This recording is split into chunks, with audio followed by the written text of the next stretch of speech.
All right. You're live, motherfucker.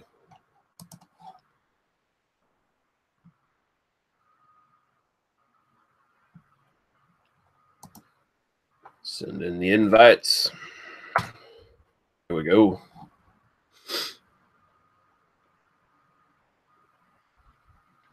We're running late, motherfuckers. We're running late.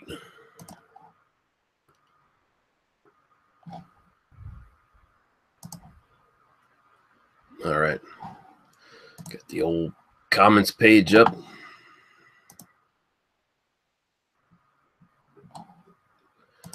And get rid of Facebook. There we go. Let's wait for people to filter on in.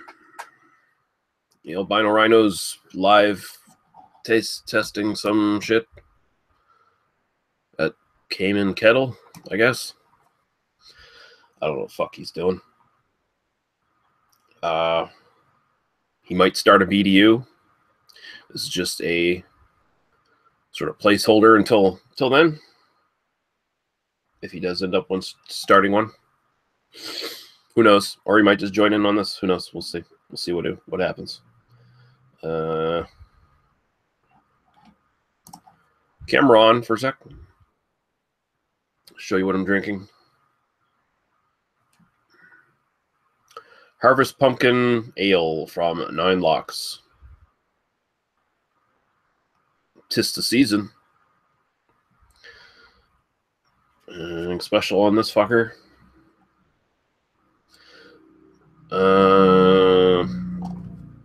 Dark amber ale, full body, residual sweetness, pumpkin spice, blah, blah, blah, 5.2%.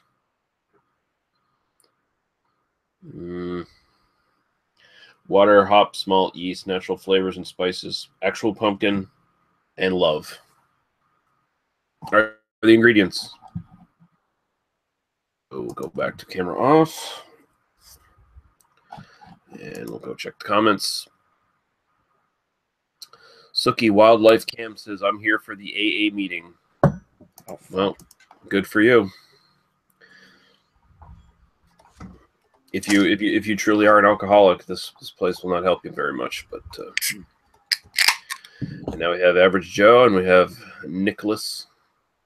The only thing on us, this is we don't have to give out our real names, although thanks, Lee, you just did. Wait, what happened?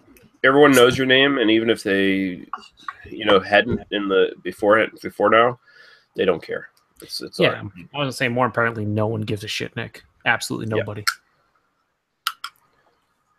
Sorry, was that Joe? I wasn't paying attention. What he was saying is that everyone's indifferent like you, Nick. Mm-hmm. We're not all passive aggressive pieces of shit. I was trying to be passive aggressive. I heard something about AA meeting, and I figured we've already got somebody probably in the comments mentioned. Yeah, we got some wise ass who thinks they're funny.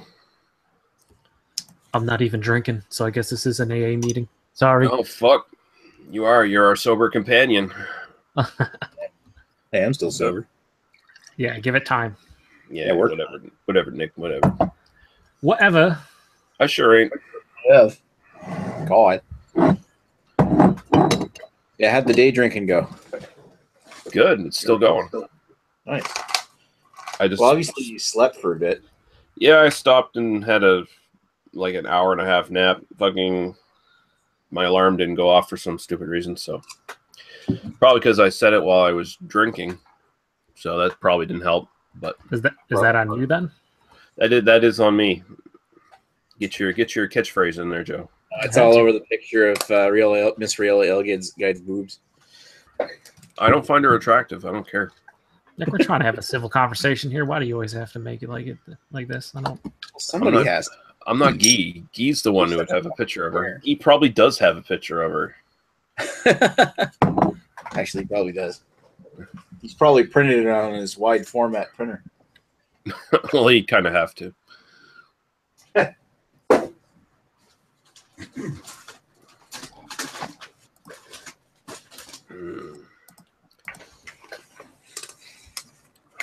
So what are you drinking there, Nick?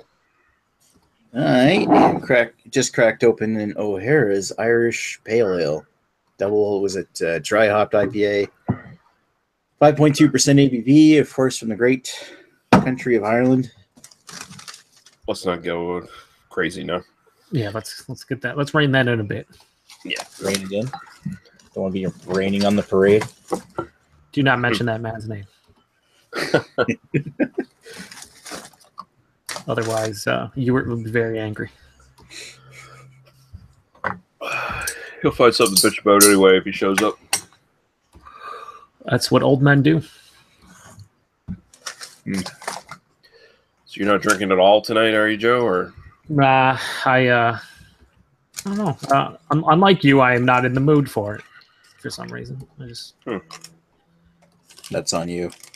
Oh, it's totally on me all the time. Tomorrow on Rajay's channel, we're doing Stone, so I figured all I have, I'm not going to buy anything new for the show. I just got a bunch of age stuff, and it's all like fucking 10%. So I'm like, I'll just drink a couple tomorrow to make up for lost time. Yeah. Maybe. I don't know. Also, I'm preparing my liver for Fax 10% at some point. Oh, yeah, God. That's next week. Yeah, that sucks. Yeah. I'm buying as I showed you guys. I have my fax mug all dusted off and ready to go. It holds 2 faxes, so That's probably 2 more than you need to drink at any point in time in your life. no, it's gonna be great. Two fax 10%. So if my math is correct, that means I'm going to have a 20% beer. Yeah, that's how that works. I can still remember some guy asked me once in the comments of one of my videos, if I put 2 5% beers together, that means I have a 10% beer, right? No. The math checks out. God damn. And I just thought to myself, well, you're a guy who should not ever be drinking anything at all.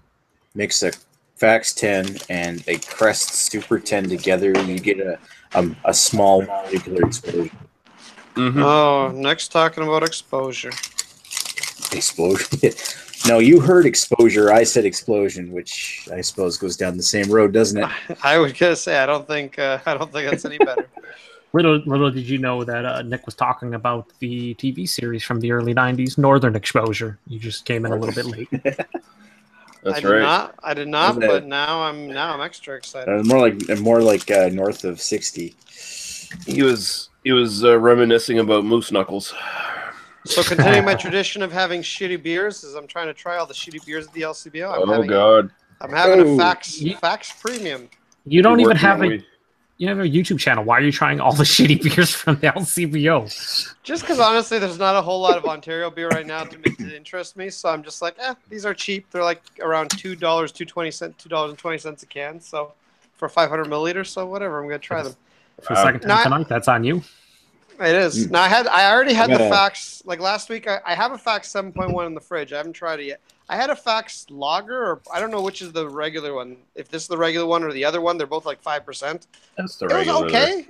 It was okay for what it was, but it wasn't anything special by any means. But then you get their what is it? Their Festbach or whatever the fuck it is, and they're red.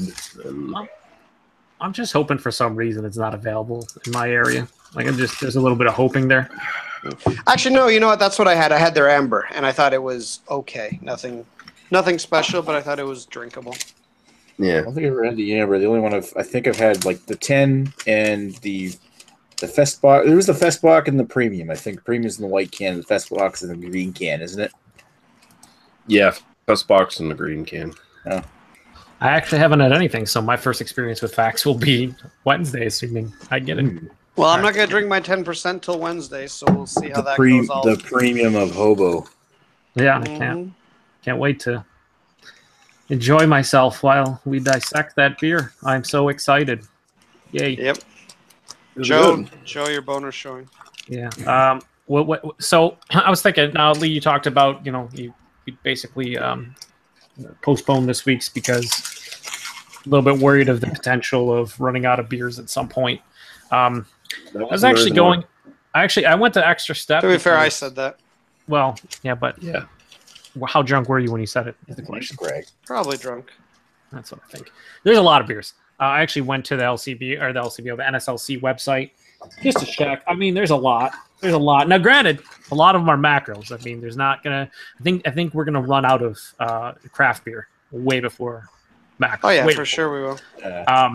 But there's just so many macro beers that I haven't had the pleasure of trying that I will get a chance. No, there's tons of macro beer, but like even stuff like that's fairly common, like Sierra Nevada Pale Ale. I think some people were saying they can't get. Yeah, I can't get that here. I wish I could. I'd buy it often. No, it's all right. It's all right beer. Apparently I can get Brewery Autumn Maple here now. I saw it. Buy it, Nick. That's actually a good price. Yeah. Oh yeah, I bought one. I would be stupid not to walk out with paying, even though it was like $18. I'd be stupid not to walk out with a brewery. Remember, it's made with yams too, not pumpkins. It's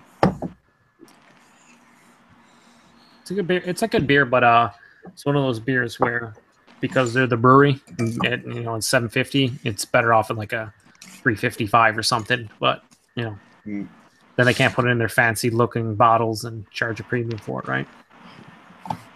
True. I'm just ecstatic to actually see that name here. It's that's unreal. Cool shit. That's cool. Real cool. I mean, that's how distribution has become. Whether you're, in the fucking Maritimes or you're in little cities in the States or overseas. Like, it baffles me talking to the UK guys, like, talking to Craig from Kent Beer Reviews or Peter from Clues Drinker, and they're just telling me some of the stuff available. They're like, oh, yeah, you get Founders KBS and you get Backwoods Bastard and all this stuff. I'm like, huh?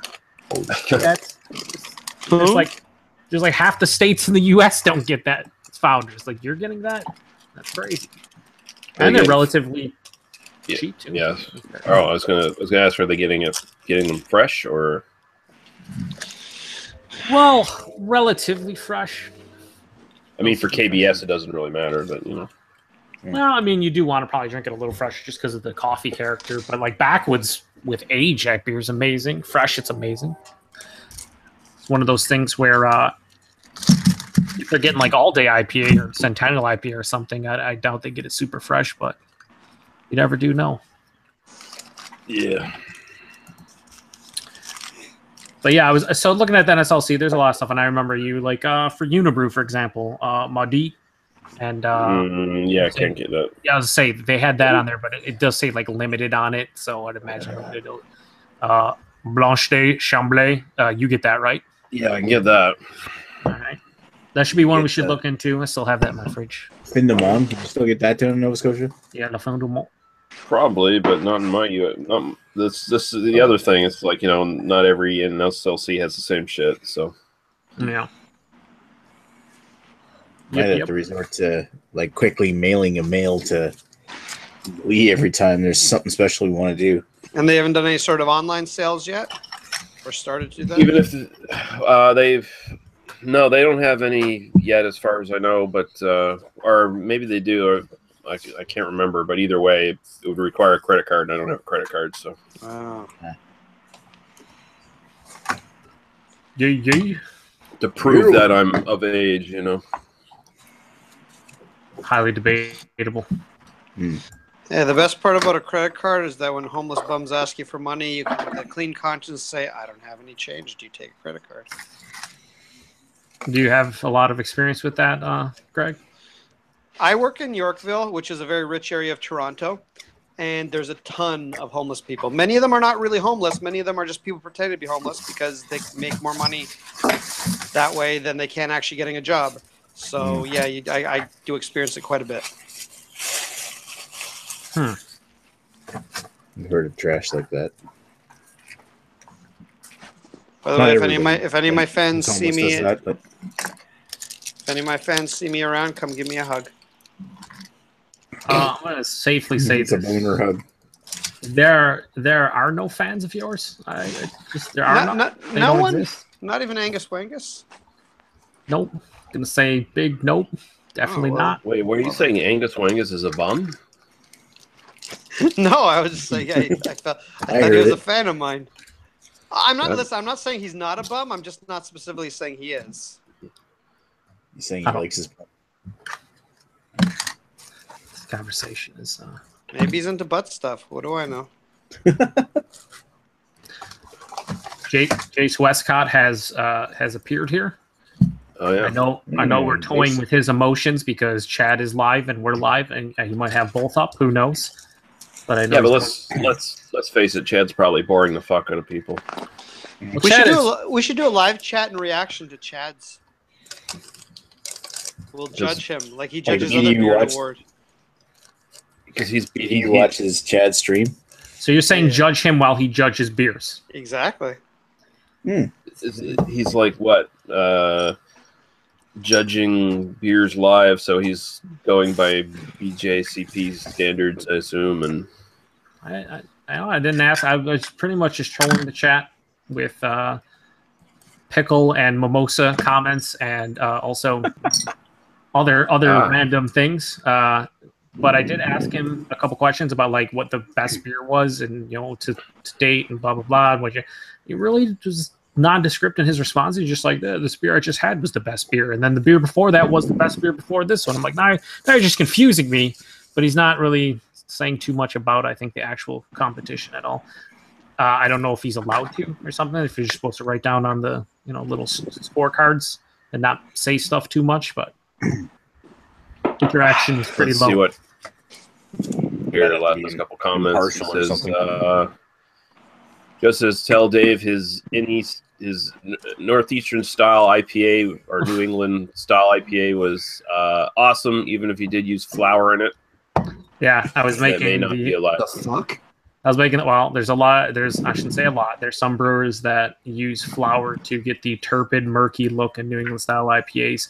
It's a form of cheating, basically, more or less, because you can. And there have been some brewers, including a popular brewer in PA, Tired Hands. They, about a year and a half ago, actually admitted that in some of the milkshake beers they were doing with Omnipolo, that they were putting actual flour in it to create the haze effect. And people were not too pleased with that because it's, like I said, you're not getting it from the yeast or the brewing method. You're just cheating.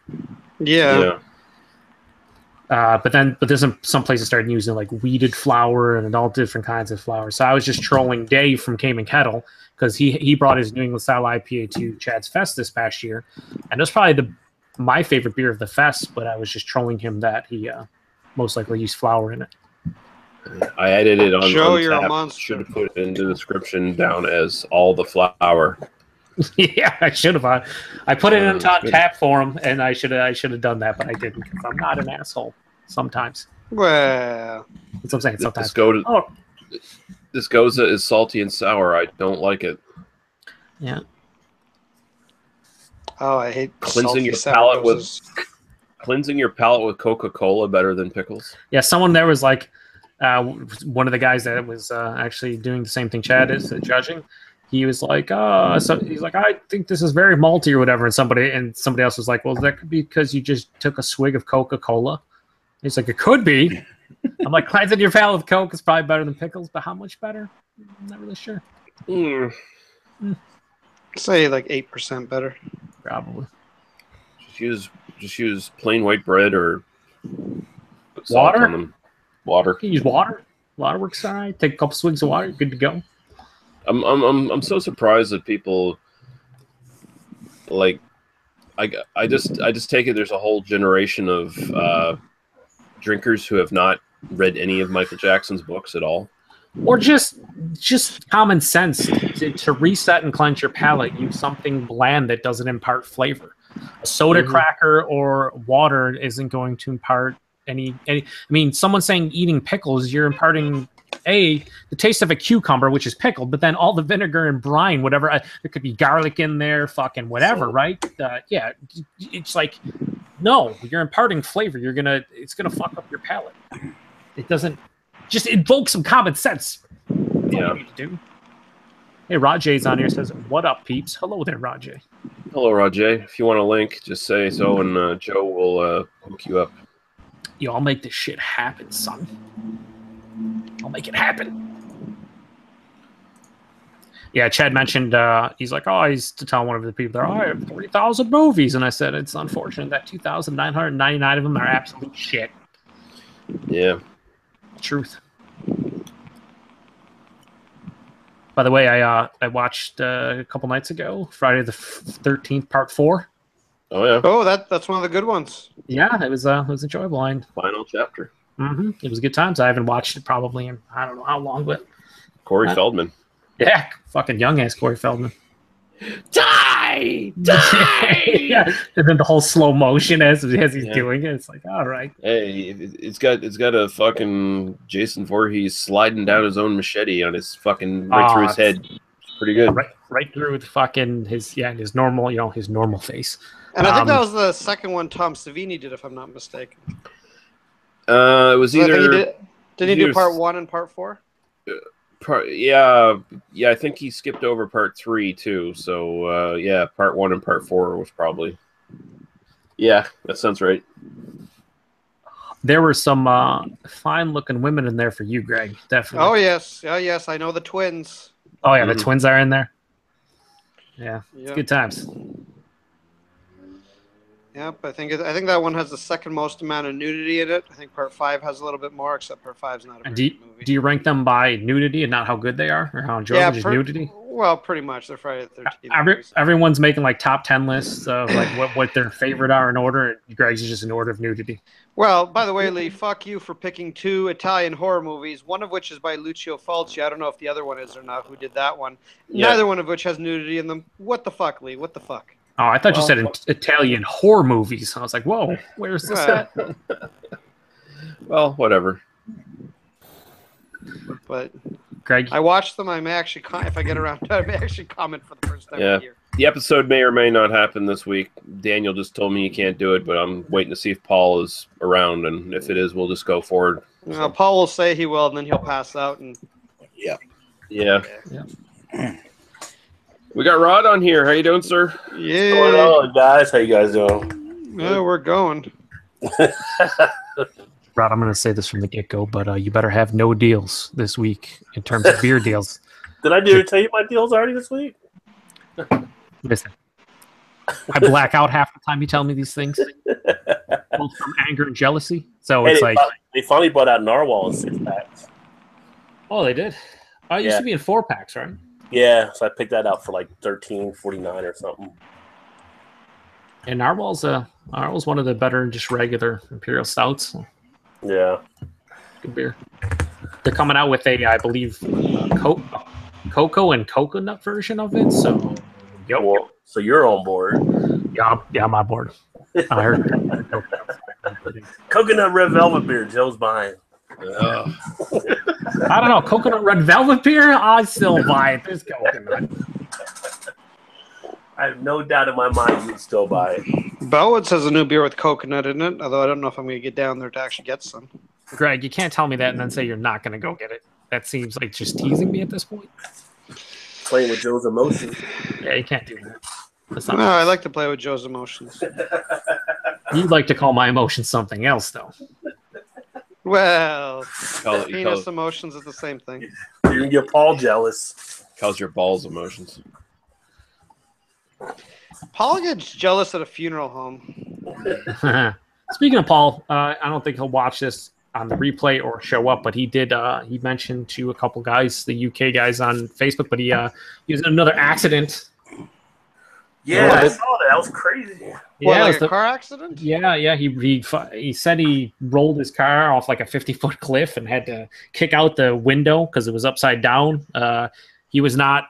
I think he just had some minor scrapes and bruises and stuff, but he was okay. Car's totaled, and I was like, he's like, I'm a beast or something like that. I'm like, yes, you are, because that's like. Isn't this like? Didn't he roll his car like not too long ago? Like, is not that this can be used as evidence, but perhaps is he a little inebriated behind the wheel? Like, what's going on here? No, he was going to work. I think this past time. Again, doesn't mean he wasn't inebriated. Well, it was his new job. First day. Again, still Joe. You've proven nothing. No, I don't know. He lives in the backwoods, so I think he's just maybe probably taking corners a little bit too fast. Well, Yeah, I mean, like I said, I've seen where he lives, and it's in the backwoods. There's gravel, there's dirt, there's not actual roads for the most part. So, Is that a bear? yeah, that's Sasquatches, bears, mountain lions, Paul. It's the whole nine. You know what, Lee? There's gay people everywhere. Just don't worry about it. You know, bear, gay people.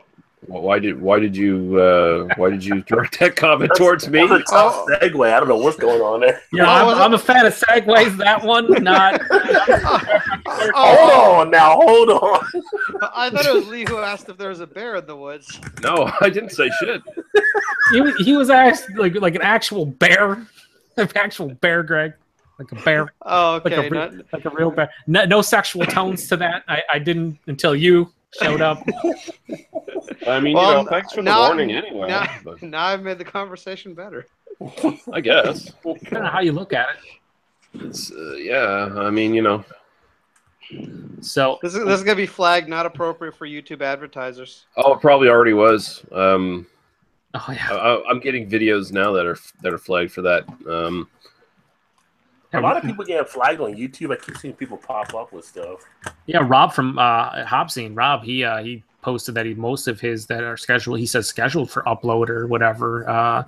He said are getting flagged for the same thing, not suitable for the audience and blah blah blah. Yeah, like I was teasing you guys there on the Facebook thing. There, I actually did shoot a beer review just for the fuck of it to see how it would turn out. Oh my god! Oh my god! I uploaded it private, and it got flagged because it was the Spindrift Blood Orange IPL, and I assume the blood was what triggered the thing. There wasn't all the racist and sexist comments you made. Are you I keep those out of the actual comments, so it wouldn't flag it for that. You gonna ever make it public? No, I deleted it. Why? At least send it to us private. Nah. Yes. It's all right. It could have made our lives better. I'll wait till Joe starts up his channel and I'll put it on that. You put it on my channel, or you put it up when I start my channel? No, I'll put it on your channel. Nah, listen. Should just make it available to your Patreon contributors. Yeah, I don't have Patreon. That's on you. Yeah, it is on you. I mean, Guy has a Patreon and a single person. That's Gave him $5 once. No, $1 a month. He gets $1 every month from this person. Nice. Buy quality orange candy like content, and he's doing a great job at it. Wait, Guy actually has a $1 Patreon? he has a Patreon, and somebody signed up for $1, and did he somehow drunkenly get Vincent to sign up for his Patreon? Is that what happened? I mean, the man took the air container and put it upside down and squirted it in his mouth. Jesus Christ! Anything's believable. I worry when Vincent's squirts thing is in his mouth. Segway, Rod. What are you drinking tonight? Oh, Paul's here. Should we invite Paul? So yeah, let's find out more about Paul's accident and why he wasn't drunk. And why he was. In the meantime, bro, what are you drinking on anything? I'm about to go get something in a second. I don't know what time to get though. Probably either a home brew or one of the other ones there. Oh yeah, how's that? You did it's all right. I mean, it's not where I really wanted it, but I didn't dry hop it, so I still get the hops, but not as much hops as I went out of it. It's got a nice malt sweetness to it, though. I've done better, but it's not bad. It's drinkable. Oh, it's drinkable. Yeah. But I keep buying other beer now because I keep finding these other deals out there. Yes, we heard about the deals, Rod. Did you really? Maybe not today. But all right, I sent Paul the link so he can hop on and ruin another chat. I sent one to Mr. Matthew. Matt from Massive Beer Reviews. Massive Beer Reviews. How are you doing, YouTube?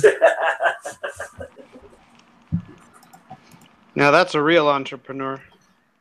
I should start up a Patreon. That'd be funny. You should.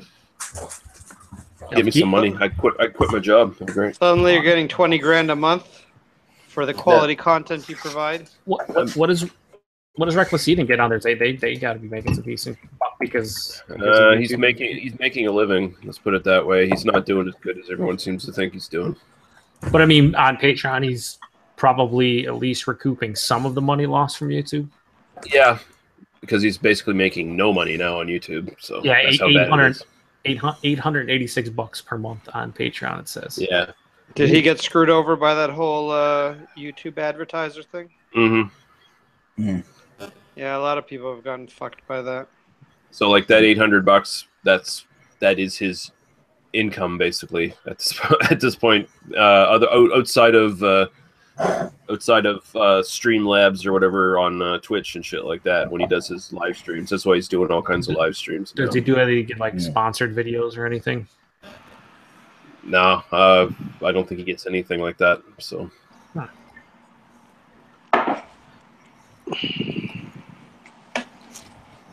Well, I guess we'll have to give up. There's no money in BeerTube anymore.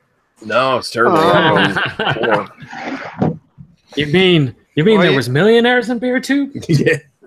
Speaking of millionaires in BeerTube, hey there, Matt. Well, let's put it this way: maybe thousandaires. I was like, you got mentioned by Forbes after all. Yeah, What? Getting mentioned by Forbes? Was it Forbes? Well, it was in some newspaper, wasn't it? Like news. No, I think it was Ford that mentioned him. I think it was Crack. Sponsors their cars. It was Grinder. Oh, Grinder. Oh yeah. Wasn't it was Men's Journal? Come on now. Blender or some shit. Men's Journal was like, here's some beer reviews. You guys gotta check them out because beers and super knowledgeable and. What are you guys talking about? Talking about Gregory? No, we're talking about Grinder. Pretty sure Grinder was the topic at hand. Well, there are a lot of beards in here, so it makes sense. Oh yeah, a lot of sexy beards. Oh, there's a lot of smoke. Look at that smoke, bro. Smoke, baby. Going with the zombie dust. Oh yeah, I can't. You know your webcam's not on. We can't see the smoke. Yeah. Oh, is that an equilibrium, baby? Is that one of the big bottle beneath the Dustin Rose want to know? Is that a sour, baby? Is that imperial stout? What is that, baby? Come on. Sour? Oh, it's a sour, baby. What is it made with? Come on. It's just sour. It's like just a plain sour. It's it's made with sourness. It's no for core 4 shit. No, they're not. They rip off this one and they put fruit in it and shit, but it's just a sour. You know what I mean? That's what I'm saying. When I say that, it sounds dumb. I get it, but like every place doing sours has to have some kind of fruit or some kind of crazy shit going on, and it's just like you don't see. It's just like here's our American Wild Ale, or here's our sour, here's whatever. We put some goodies in there, some fucking lactobacillus. This is our smoked they actually did and this has hops in it. They kind of extra hopped it and shit. Nothing crazy, but they actually did like a 0 hop sour. It was just malt and yeast and I don't know whatever kind of catalyst they had going on in it, but it was fucking awesome. It was delicious, but no one buys it. You can go to that place and it's $8.07.50 too. That's fucking crazy. Would you call it the best dry hopped? sorry, best 0 IBU dry hop sour brewed on a Tuesday, released on a Saturday in the month of September? In parentheses with quotation marks around it. With a question mark, exclamation mark, the whole 9, like maybe 7 of those. Yeah, that's what I'm saying. Yeah, I'd call it that after I kick my own ass 15 times. Is this the best IPA released in 2018? It's January 2nd. Yeah. Serious right now? Yeah. No, I see. I don't see them as much anymore, but every time I see it, it's just a little piece of me. It's just like, I wish I could fight him right now. I just wish I could. Why? I don't know. I'm an angry person. I just want to fight him. Oh, speaking of angry people. Oh my God. There goes the neighborhood. He's rolling his vehicle. He's rolling his fucking camera. What's going on? Oh, nothing. How are you doing, Paul? Are you any residual injuries, or are you trucking along? I've got a couple small cuts on my hand, and that's it. Right. So that's from masturbating. Yeah, we're talking about your car wreck. We're not talking about. Just hold on for a second. It's like, this is real. How about you guys shut the fuck up? So unprofessional. You're ruining the show. Is this a fucking Terrio show now? What the fuck's going on? Paul, we bring you in here, good natured, to hear about your crazy wreck and about the beer you're drinking that I'm sure is out of date. You just mute yourself. Sorry, it was the human came down. The children, one of the children. Sorry. I'm Little human. I hate humans. One of them learned how to work the lock. This one has, Yeah, seriously. Mommy and Daddy need their alone time, or maybe just Daddy in his hand. you know, mommy and her boyfriend needs the alone time now. Remember? So yeah, way to go, douche. But I don't know if it's in date or not. I'm just drinking some more of this 12 from Never Ale. Just gonna relax. No, I just have a couple Never cups Fresh on my hand. Exactly. Well, that's the PA version. Well, that's good, Paul. I'm glad you're not dead. The guys who do the records, Lee needs another co-host. Yeah. The guy who does the records and stuff, that they towed it up the hill because it was down on like a 40-50 foot embankment. And then the police too, they both looked at the car after and they wondered how I didn't die. And I'm like, I don't know, it can't kill me. Because the passenger side, was that? Was this on your way to work? It was on the way. It was on the way to Bloomsburg towards my work to do some shit. Yeah, early in the morning. Was that the Yeah, Jag? your first day of work. I got a story for you. Yeah. I tried to play it off pretty nonchalantly, but everything was good. Works okay. Works pretty good. It's on a very interesting schedule. I'm on a 4-day off period right now after I just started. So it's like 2, 3, 2, 2, 2, 3, on and off. Like whatever. I've been there. It's weird. It's weird, but it gives me half the month off, and I'm okay with that. You know, it's even weirder when you do that, and every time you come back to work, it's a different shift. Yeah, that's even weirder. No, it's not weird. That sucks big time. Because there's no. I'm gonna sleep. Oh no, 2 days from now, I'm gonna sleep now while I'm awake. This is not great. Yeah. So at least you're on the same shift. You'll get used to it. See, I'm still trying to transfigure myself from a third shift to a first shift, so it still sucks. But I get you. Yeah, at least you'll at some point be able to rein in the sleep a little bit and understand patterns, how they work. That was like fun. Rainbows. I got the crash happen, and I had to crawl around because it was still dark, and I had to find a window and kick my way out of it, and then I had to climb up a mountain and then walk back home. Was it a mountain or a hill? It was a hilly mountain. Okay. Also, I wasn't anywhere near the top of it. It was still a couple grades to get to the top. I was on the first. And as he's climbing, he was just singing, "Just another beautiful day in the neighborhood." Beautiful day in the neighborhood. Mm-hmm. Would you be mine? I was singing I was just singing the Police.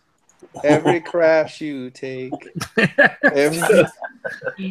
Every bone. Now, is there any conspiracy theories that this could be your former co-workers?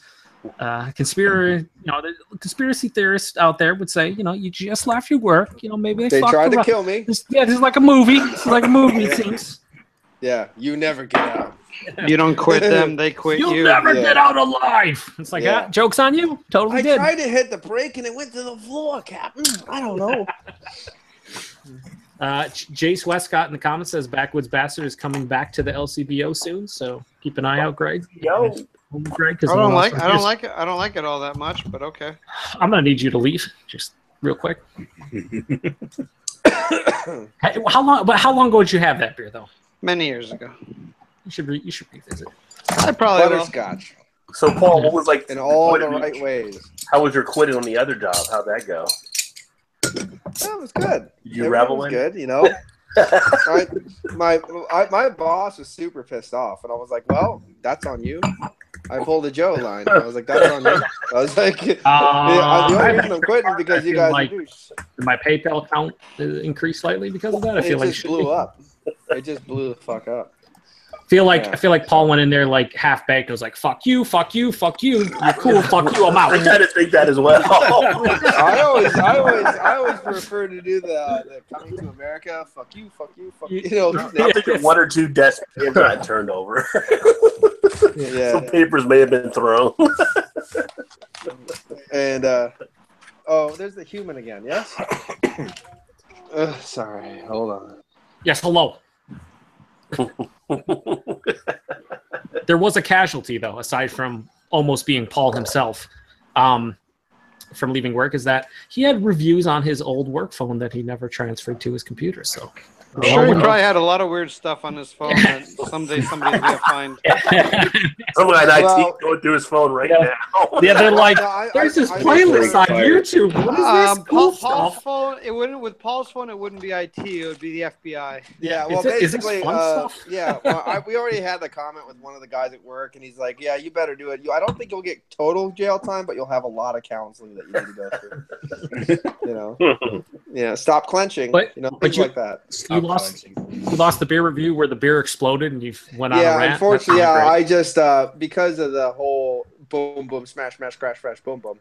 I just lost control of not my bowels, but the time kind of got away from me, and I didn't get a chance to transfer it. So, unfortunately, I took a lot of pictures when I was in my robotics training. That was helpful, and I lost those too, unfortunately. So, but I'll do what I can. I transferred all the kids, my family pictures and stuff already too. So, and But that's not the porn. important stuff. The beers. And I said, and the most of the porn. So, oh, thank God. Yeah.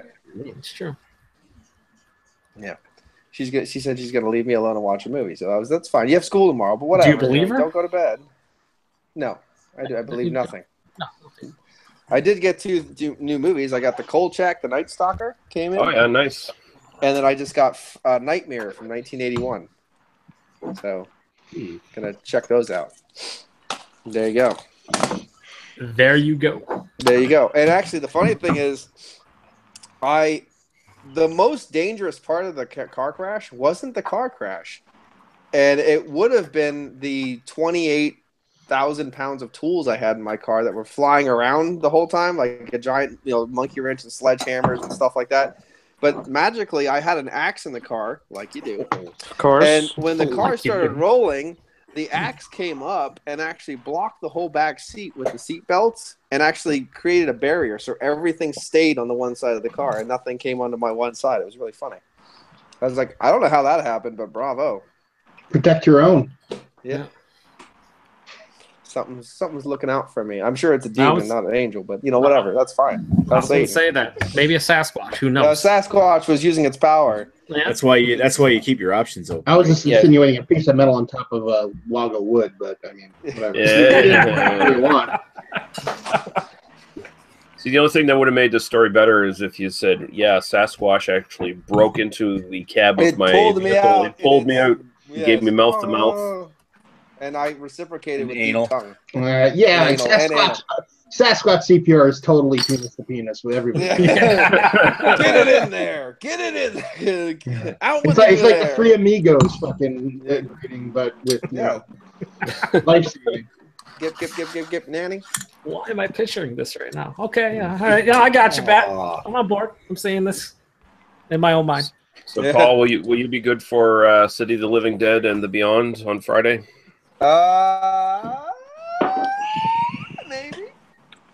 Maybe. Maybe. I have a very important engagement to deal with on Friday. Okay. I have to take my daughters to the movies on Friday, but I should be back in time. All right. Yeah, the world premiere of Paul, you're only allowed to be a good dad when it doesn't involve fucking over Lee. Well, sometimes Lee guy likes getting fucked. So Yeah, you can't let him down because Daniel already did this week, so you can't. Oh, And he does need to be a good daddy too, Lee. So Yeah, I mean, That's third kid.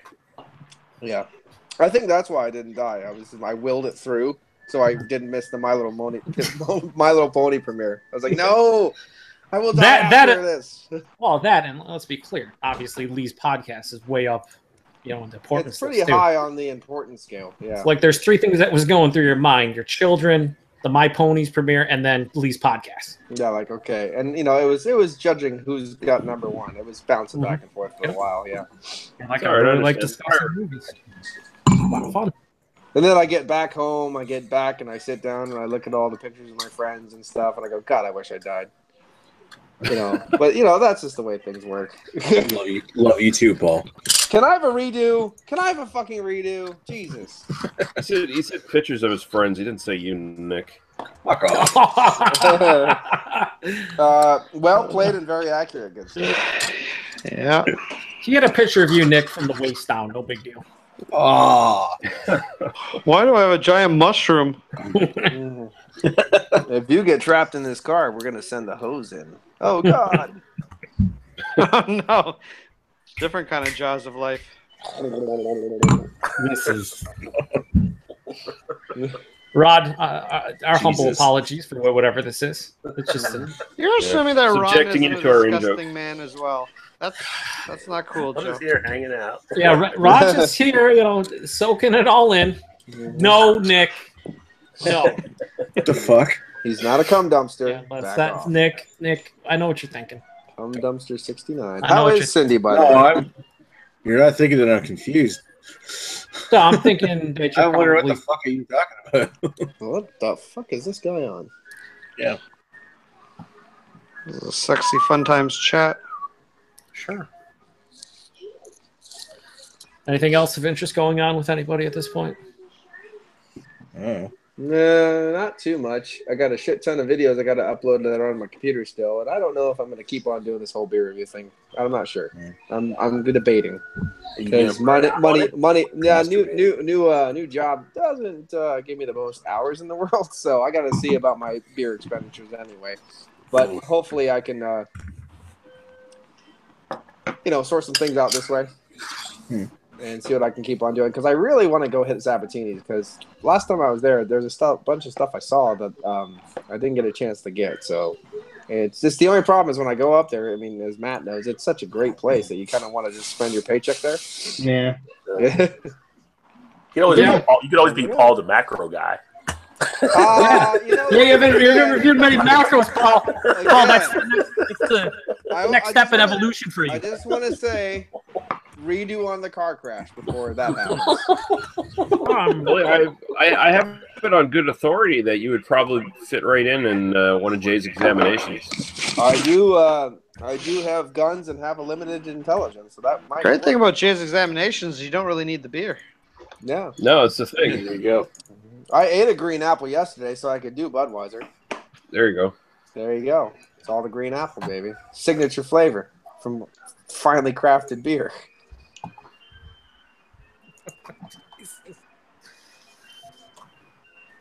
I still need to do this. The barrel aged root beer. I still need to do the barrel aged root beer. Your daughters lied to your face. That's not cool. I know. Well, Are they they daughters have now? Are they daughters now, Joe? They're daughters. They're not sons. Because they were sons before, Joe. It was grainy. I couldn't see that night. A little bit too many beers. Yeah. But What? you guys made a deal. It was weeks ago, maybe even over a month ago. Like, oh yeah, we'll do the review. It's bullshit. Mm-hmm. It's like me saying I started a channel like 5 years ago. I'm a liar. It's cool. Yeah. No big deal. Happens. Fucking liar. Never ever trust a woman, no matter what age she is. True. Mm-hmm. Mm-hmm. Not a bitter guy talking at all. Not even once. Don't worry, that's not how it totally came off as. No, Oh, just good, thank you just agree with everything Paul says. I'm pretty sure he knows everything. Mm-hmm. It's a life lesson, son. Knows everything Hey. about nothing. He survived 2 more car crashes than I have, so That's true. I've had three rollovers in my life that I've walked away from without a scratch. So I'm pretty sure I'm Bruce Willis from that movie. One of them was just he was sleeping with a fat chick. If I want to talk about those rollovers, I've got about 180 in my belt at least. So we're fine. That's on you. No, that's on you. I like them. I like it. I don't. I said that's why it's on you. I didn't say you didn't like it. Oil and flour. I'm fine. We're talking about New England style IPAs. I don't really understand what's happening. In New England, I would redo. I heard flour and it just Redo before I stand Fire in line hands. for a New England IPA, I'll have a car crash redo. or is this soul? Before I stand in the Soul line, you know what? Do you like to drink sludge? I won't rate Soul very high, but I'm gonna rate their beer lines. What is that happening? We're gonna rate their beer lines. The release lines are like an A+. Fucking soul. Soul. Every time I hear Soul, I just think of Clamato. Now I just like I know it's a different company, but it just puts a dirty shock syndrome in my head. Interesting. I don't know. Like Matt's had a lot of soul stuff, and he really doesn't like it very much. So it really just. Well, he hates it now. He says the lines are great and stuff like that, but it's still like I don't see the point in standing in them. It's all come crashing down, right, Matt? It's all crashing down. What do you mean you don't see the point? I just don't see the point in standing in the lines for the. I know that the beer reviews and stuff like you got, or the beer shares you guys do and stuff are great in the lines, but I prefer inside a house, sitting down. Yeah, I would never stand. I would never stand in line. Wait. So, Paul, you don't like to sit outside and drink beers, is what you're saying? Yeah, I'm a hippie, but not a hippie that likes the outside. I'm like a techno hippie. Considering the first couple times we ever did beer reviews. No, that never happened. No, that wasn't inside. That was outside. Yeah, no, it was good people sharing beers, basically, is what it was. You get it. But the sun concrete thing. Well, is there a tent? Are there tents? Yeah. There's tents? Yeah. So you can kind of get out of the sun for a while and you bring your own. You bring whatever you want. It's just, now, did you live near there for a while? It's 7 minutes away from my house. So you could just walk there? Yeah. That's cool. Yeah, because I don't know. I like the idea of like a cool bottle shirt and stuff, but like driving is the no, dude, if I had to fucking drive, fuck that noise. No, like driving, it's more like rolling. And then if it's really good beer, I want all of it. And then but the thing is, not even dismiss it. Do you know what I mean? Because like I've been to one or two other places that are kind of similar, and it's fun, but it's not like you can kind of go like balls deep and like fucking hanging out in line from like midnight to whatever. You know what I mean? It's basically I knew a couple people that, including myself, a couple times that would go just to hang out with people and then leave. They didn't even actually buy beer. You know what I mean? Just hung out with people and just kind of. Overall, the soul releases that you did have, I mean, you weren't a big super fan of them, were you? There was 3 of them that were really good. Like there were. Okay. There were some kings out of it. Yeah, there was some fun to be had, but it's also, you had to understand that it was just a good time to hang out. Now the place is like, fuck that dude sideways. You know what I mean? He never changed. He never got better. Oh no, he's gotten infinitely worse. He actually had an article. Wow. He had an article in he moved down to Lehigh Valley where he opened up his bottle shop in Bar, which is just a bar, not a bottle shop. But anyway, he had an article the other day, and he was talking about coming out with different beers. He's trying to trick us. Well, he's been trying to come out with kooky, weirder shit, and it's all like landing like horribly. And he had an article about 2 weeks ago, and in the middle of the article, just tongue in cheek, said he's like, we try a bunch of different things, but if the consumer isn't educated, it just doesn't land. So basically, he still spat. Yeah, he spat in the consumer's face like last time. Yeah. So you're saying when you're drinking an IPA and half of the can is just like pure sludge, and you can't actually drink it, you have to eat it with like a spoon. I guess you're not educated. I guess at that point, it's not even just that. Like he had people bought into the society thing he had, which is that's always a gamble for anybody that does any of that shit. You know what I mean? I don't fuck with that noise, but. You're supposed to give people 4 different releases throughout the year, whatever it is. Just did a second one like a couple days ago, so it's like you're already almost through of the year. Wow. Of the year, he did a second release of the year. It was a 5% per liter Vice. He had full cost. Like he closed his place for the day, and only the society people could go. Everything was still full price, and he didn't show up. And he the next day he released an IPA, and nobody knew about it. Like it's not even like society people got to try the beer or anything like that. Like it's all the shit he's doing. Like it's actually like one of the worst things ever. Like he's actually gonna lose his business because of it. You know what I mean? Like it's going downhill pretty quick. So there's a little bit of vindication at the end of it. But there's a thing if you become a douchebag or you act like one or whatever, and like you man up to it, you fess up, like, oh, I'm sorry guys, listen to this and try to make it better. But he just keeps on making it worse and digging that hole deeper and deeper and deeper and deeper. It's not even, you can do that so much. You can do it to the consumer, and you can almost kind of power through it if you know what you're doing. But he's burned bridges with Weyerbacher, which is like right down the street from him. He burned bridges with like fucking like SB, like the place he was brewing at. They basically kicked him out. You know what I mean? Like he's like in like distributor Shangies. He burned a bridge with them. They don't want anything to do with him anymore. You know what I mean? Like every place he goes, He's burned a bridge. You know what I mean? To the point where I actually think like there's something inherently wrong with him, like mentally. And this is not me just being like an asshole, like, so like being a douche. Like he actually like got like common law married to like his wife or some shit like last year. Like my buddy George, you met George, or Joe did. I don't know if you did, Paul, but anyway, George is like, you don't fuck with George. If he actually wants to tear you down, he can tear you down. And he was like, he's pissed, so he was digging dirt up on him. The dude, his wife's original name was I forget what her first name was, but her middle name was Faye, and her last name was Hughes, and his name was Joseph Vincent Percoco. And last year she changed her name to her first name, then it's Hughes Faye. So she made her middle name her last name, and her last name her middle name, and then he dropped his last name, took her last name, and put his last name as his middle name. So they're both fucked up. They're trying to like run away from the past. That's when I see. Yeah, right. I see people that are trying to run away from shit or trying to just. Well, what I was actually thinking of, because a different topic, but it's the same deal. I know guys who are farmers who literally just fuck everything up they do. Like literally just fuck the whole thing up and then claim it every year as a giant loss, and they get amazing shit back from the government. Taxes and reimbursements and bullshit. I was like, is he trying to like basically ruin his whole business so he can claim it as a big, huge loss, get a sum of money and run off someplace? Like, it just almost sounds that way, because I've seen farmers do it all the fucking time. Well, see, the problem with that is he's infinitely he's so pretentious. And you know what I mean? I mean, you almost have to have an ego to be like a brewer. Like, it's like kind of like when you're going to do anything really well. You don't.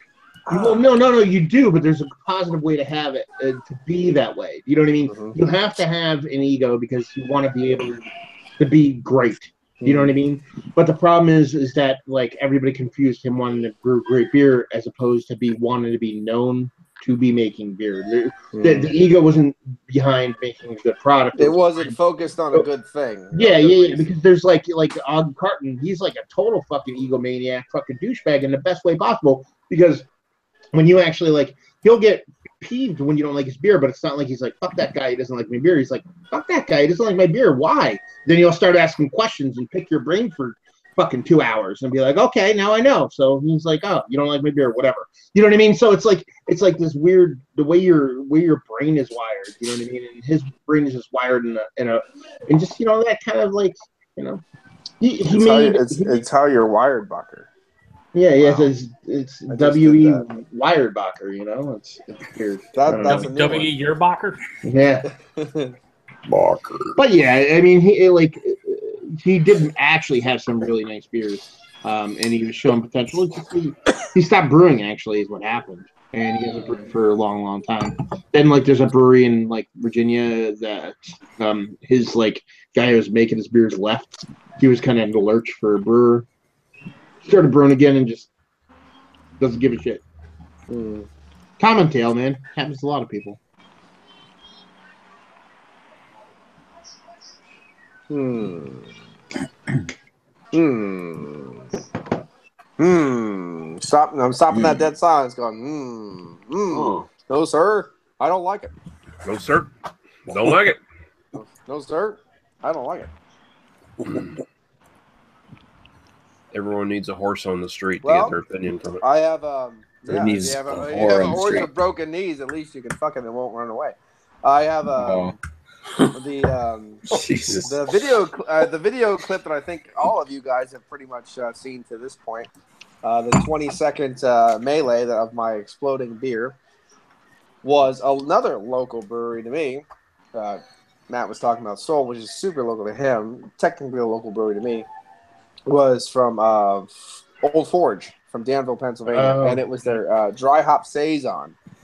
And it comes with a disclaimer. There's a little tag that they put on every beer, and it says, highly carbonated, chill, and pour quickly to avoid foam over. That's what it said on the fucking beer. I'm like, okay, it comes with a disclaimer. I'll listen. I put it in the fucking fridge. I never put a beer in the fridge, but I put it in the fucking fridge. And in the 20-second video that most people have seen, it exploded like a virgin coming on prom night kind of a deal, Oh, squirting boy. all over the place. It was, yeah. And he's Take a underselling it. Underselling it. We've all seen that underselling video it of just a Joe. little bit. And honestly, and the one thing that you can't see offline or off camera is every step that I took to get to, Every step every Joe step I takes. take. Yeah. Every step I took to get to the sink made it explode that much more again. So there was literally 4 more explosions at least, and every time my foot hit the ground, it exploded again. The best part was your laugh. Yeah, your laugh as it's happening. It was insane, and it basically acclimated itself to an insane experience with this carbonation. Did you review it? I did review it, but sadly, it got lost when I transferred my phone to from the old job. I gave it an explosion out of 10. That was my rating, and I'll give it an explosion out of 10 because fuck you. It was a lot of fuck yous. Was it overcarbonated or was it infected? No, it tasted great. It tasted fine. It was really still fermenting. bright. Yeah, it was still fermenting in the bottle. There was nothing wrong with the beer. Of course, it was big, floaty, chunky sedimentation by the time I got a glass of it. I got less than this out of the bottle when it was done. Less than this was actually in the bottle. Everything else, 750. Yeah, it was a 750. So literally, beer was everywhere in my kitchen. My kids' birthday clothes and birthday presents were in the corner, way away, and it got drenched with beer. Like I had to clean everything. It was insane. I was sitting here, and when I got up, my seat had beer on it. The plate of food that I was going to eat was soaked in beer. I'm like, Jesus Christ! It was insane. It was fun. It was good. I'm glad I did it because you know what? Fuck it. What are you gonna do for 2 hours? Clean? Yeah, sounds good. Yeah. Then you lose all the footage, so people can't even be entertained. Great times. I can't even. Yeah. Well, I posted it on every format I could find so people could see the explosion, and then I did I have another one, the Off the Beaten Path Volume 1. It's another dry hop saison from Jackie O's. That foamed up, spilled on my table. No big deal. Just a little bit was fine. It was so nicely straw honey colored, but every time you took a sip, it would blow your mouth up with foam. Even the littlest sip would. And then that was where I did basically spit on the table. And I was like, fuck you and fuck this style and fuck this and fuck people and it was, yeah, I was a bit in a bad mood. I'm gonna have to ask you to settle down. Yeah, it was. I had a bad mood review. So I just tore the style a new fucking asshole. I just was freaking the fuck out. It was fun. It was good times. I've had saisons that didn't blow up. I've had saisons that don't fill your mouth with foam every time you touch them. Mm-hmm. But literally, I poured $30-some down the drain that day with the two different bottles of beer that I had, and it pissed me the fuck off a little bit. So that's the worst. But that's what happens. That's what happens. Expensive. That ends up not being good.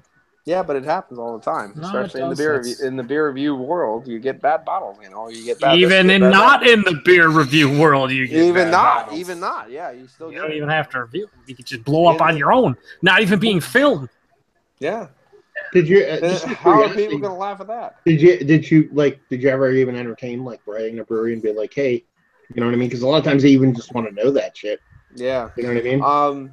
I have done it to Sly Fox with no result, because Sly Fox, after their beer ages in a certain climate, at least just an ambient climate for quite a while, a year or two, their beers become foam bombs, and they don't overflow like that.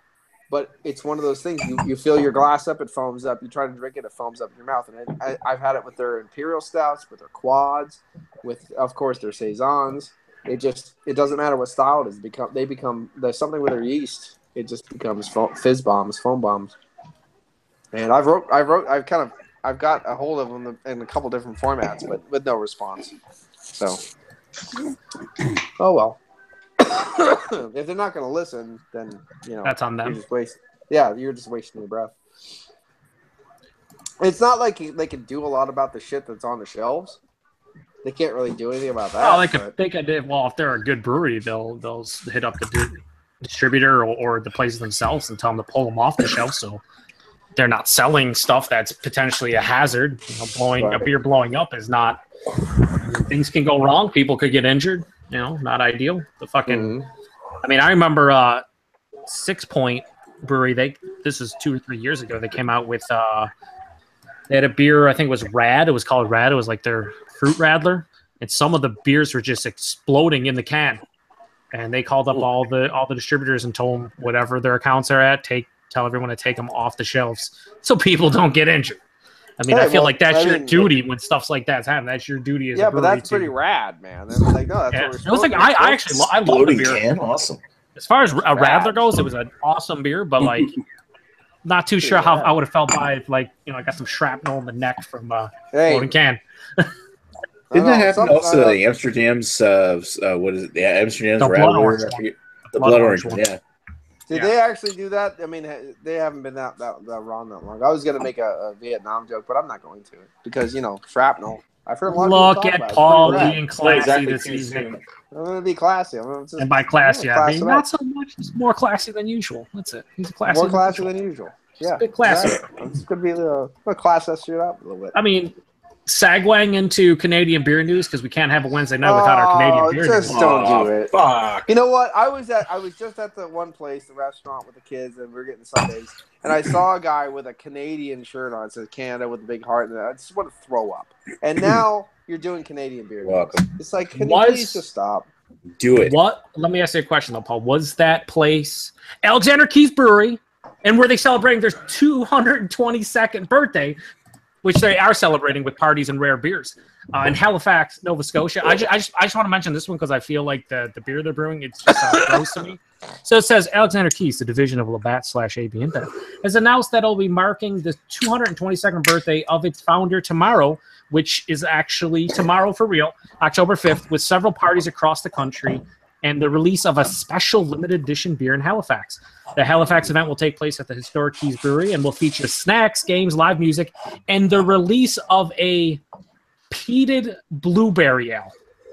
That doesn't sound good at all. A beer created at the on-site small batch brewery that, quote, brings together iconic ingredients like peat and blueberries, representing Scotland and Nova Scotia in honor of Mr. Keith's heritage. So it says parties will be held across Canada, in the big places taking place in Montreal, Toronto, and Vancouver, and they're all going to be featuring East Coast-inspired food and entertainment. But yeah, a peated blueberry ale. No, I like peat. I like a lot of peat, but like I've had a lot of blueberry beers that are just horrible. So like the idea of over peat and blueberry just makes me want to vomit.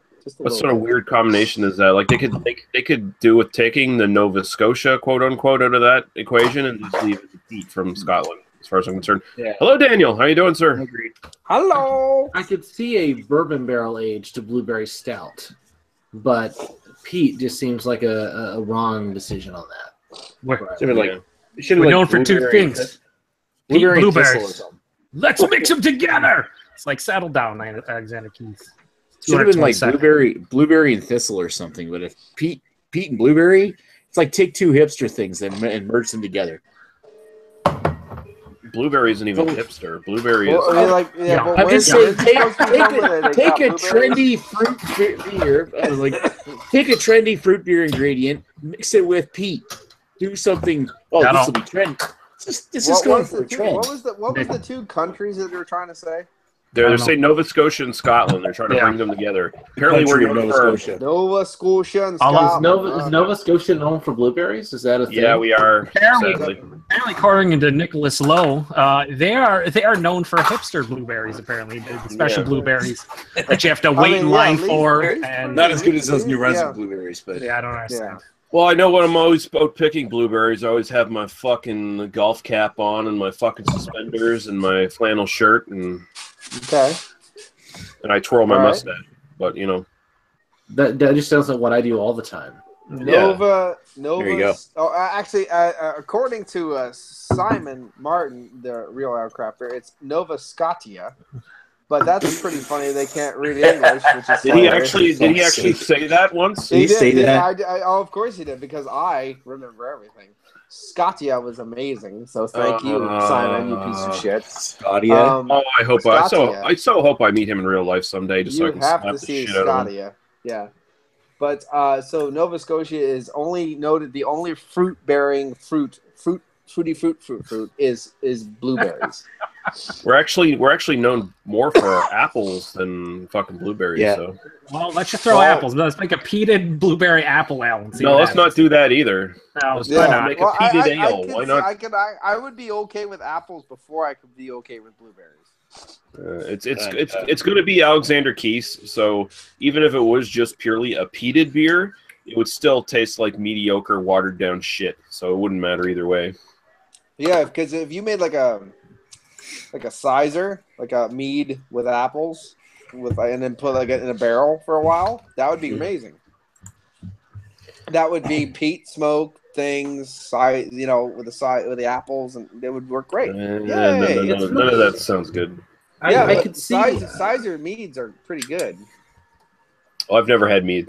Well, I've had sort of mead, but it's all in the execution. It's not like the idea is bad. It's we just don't trust the brewery, right? Or we just don't like. It's like shorts. If it's gimmicky shit, then go fuck yourself. If it's, I've had one shorts beer that was good, but they're all the other ones are all shit. So hopefully it'll be like this. The best shorts beers are not the ones that are the ones that they advertise. Their best beer is their IPA. What did I have? Was that bourbon barrel aged pale ale I had? Something like that. I don't know. They make so many fucking beers. Space Rock, it was called. Oh, I don't think I ever had that. Huma Lupus is pretty good. Huma Lupus is one of my all-time favorite IPAs. I'm just trying to add to the conversation, Joe. Rob, we're not supposed to be talking about beer here. I don't. We got the memo. Let's talk about everything. I don't know. Are there rules here? I just No, there's literally never any rules. I saw this was happening, and I said, I have a KBS. I'll go drink it with these guys. They'll appreciate it. Hey, look at this guy. And when we have no rules and we let Paul in, it goes downhill quickly. Yeah. Or uphill, depending on how you look at it. Yeah. Paul's a very sophisticated individual. I am a very sophisticated At least he adds to the conversation. Sometimes subtracts from it. Let's be clear. Not always. Actually, I think division would be a more appropriate term. I take it way down. The great thing with Paul is their conversations you're having before Paul shows up, and all those end when Paul shows up. It's now a completely new conversation. What were we talking about? It doesn't matter. No, it doesn't matter. It's that guy from the podcast. Paul's the great at segueing without actually segueing to anything. Your shit's done. Mine's beginning. This is how it's gonna work. Yeah, hey, let's get everybody offended. All right, Mr. 5-foot penis, just keep that shit to yourself. It's hard for him. His pants can't contain it. Mm-hmm. Well, it's not hard right now. All right. What are we talking about? Yeah. Thank God there aren't a bunch of Asian guys running away yelling Godzilla. Nick's penis is like a dead snake. Just because it's not hard doesn't mean it won't fucking inseminate you. Like, just because it's dead doesn't mean it won't envenomate you. I mean, like, you gotta watch out that shit. Envenomate. You're putting too much thought in my penis. I put way too much thought in your penis. That's what keeps me up at night. Literally up. That keeps Nick up at night. Up in what sense is the question? That's such a clean conversation. Now it's gone downhill. The only thing that I fucking know ruin it for a fact. The only fact I know is anything I've ever said online. The only thing that I know for a fact was offensive was anal fisting. Thank you, Jay. That's not offensive. That's the only thing I've ever said that was offensive. That I've got guaranteed proof someone was offended by. Well, it depends on who you said it to. Well, it was basically a shill. I mean, it was still a shill. He just tried to pinpoint something to make himself look good, but it didn't work. But still, anal fisting was offensive. So I apologize, and I'm going to keep doing it. The anal fisting? Yes. Or talking about the anal fisting. Both. Awesome. I might actually is there some kind of like fist ups? I might actually start demonstrating online at the same time. And I can get everything kind of, The trick is you got to get your fingers like you use lots of lube and like work your way up. Yeah, to you got to work. You got this, and then don't take it all the way out every time. Work the rim. You gotta. That's the thing. The thing is, my hands. I am the anti-Trump. My hands are gigantic. You are massive hand man. I think I lost a lot of.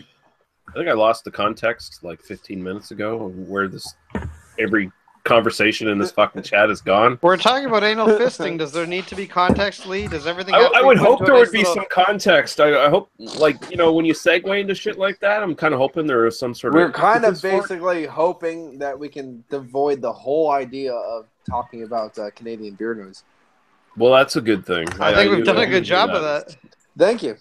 I tried my best. Because that Alexander Keith thing just sounds depressing as fuck. Yeah. Did you actually, Joe? I'm curious. Did you start off with the best news or the worst news? I start out with the only news that I thought would be great to pick apart. The rest of it just involves dumb beer releases and updates about breweries that no one cares about. Just never say Railroad City or anything or junk. Yeah. How's Oktoberfest in Canada? How's the Oktoberfest? Like the event? How are the beers? Like there are pretty much none. Oh, that's is it too German for you guys? I don't understand. What's going on? No, it's just like it's nothing special because people make Marzens fucking year round anyway for the most part. So it's like, who cares? Well, that's like the best reason to not give a shit about Oktoberfest. If there's merits in all the time, like. Yeah. I think pumpkin beers have sort of taken over and replaced Marzens for the most part. Well, even those every year it seems we get less and less of them brought into the LCBO. Yeah. So that's a good thing. Therefore, you win. Yeah, that's a good thing. Yeah. So no one talks about Oktoberfest and pumpkin beers are disappearing off the shelves. Hey, win-win. Ding, ding. I mean, there's Oktoberfest festivals and stuff here and there, but it's not like you see new Oktoberfest from this brewery released as a seasonal anymore. Right. That's kind of died. That's a shame. There's some pretty nice Oktoberfest made around here. Yeah. I always look forward to to this season. It's like the one season that's built around an appreciation of lagers. Like actually decent lagers. So I always appreciate it when it gets here, and then I miss it when it's gone. Yeah, shame I'm not drinking Oktoberfest now, but I don't have any in the house. So. The only one we had in Nova Scotia that I can recall is the one I sent you years ago, and even they don't make that anymore. So. Oh, that was a really good one. I remember that being really good. Well, as we established last week, Sam Adams Oktoberfest is pretty decent. Yeah, that's the only one we get now is Sam Adams, I think. That's sad. That's really sad. I'm sorry. I was hoping there would be like some really cool stories, and now I've just depressed myself. There's no Oktoberfest in Canada. Hey, if you listen to Joe, Matt, and Paul, the Sam Adams Oktoberfest is actually the best domestic Oktoberfest you can get. So. Well, and they're experts. of the ones we did a blind taste testing of. Yes. Yeah. Which ones did you do a blind taste testing on? Oh, what the fuck was it? Well, from the American side, Great Lakes, which I always thought was one of my favorite Oktoberfests. It was in the bunch. Firestone Walker, we did. The Firestone Walker, Oak. I had the Firestone Walker. And what the fuck was the other? There was like two other. There's 5, wasn't there? Or was it? We cut it down to 4 to 4. There was 4 each, and we did Victory's Fest beer, which was my favorite Oktoberfest. We did. We did the. Then we did Sam it like Adams. Eyinger was one. Oktoberfest was on the German side. We did Spaten, Eyinger, Hocker, Polliner, and Hocker Shore. I mean, it was whatever we found that was fresh because it was a Labor Day weekend. A lot of the people say those are the heavy hitters in the German, and not because they're popular, it's because they're good. Spaten's the go-to for me. Like I'll drink a case of that every year. Yeah, exactly. Yeah, it was like the German bracket against the American bracket, then pick whatever won. And I want to say it was Sam Adams versus who was left? Was it Eyinger? I think it was. Probably. Yeah.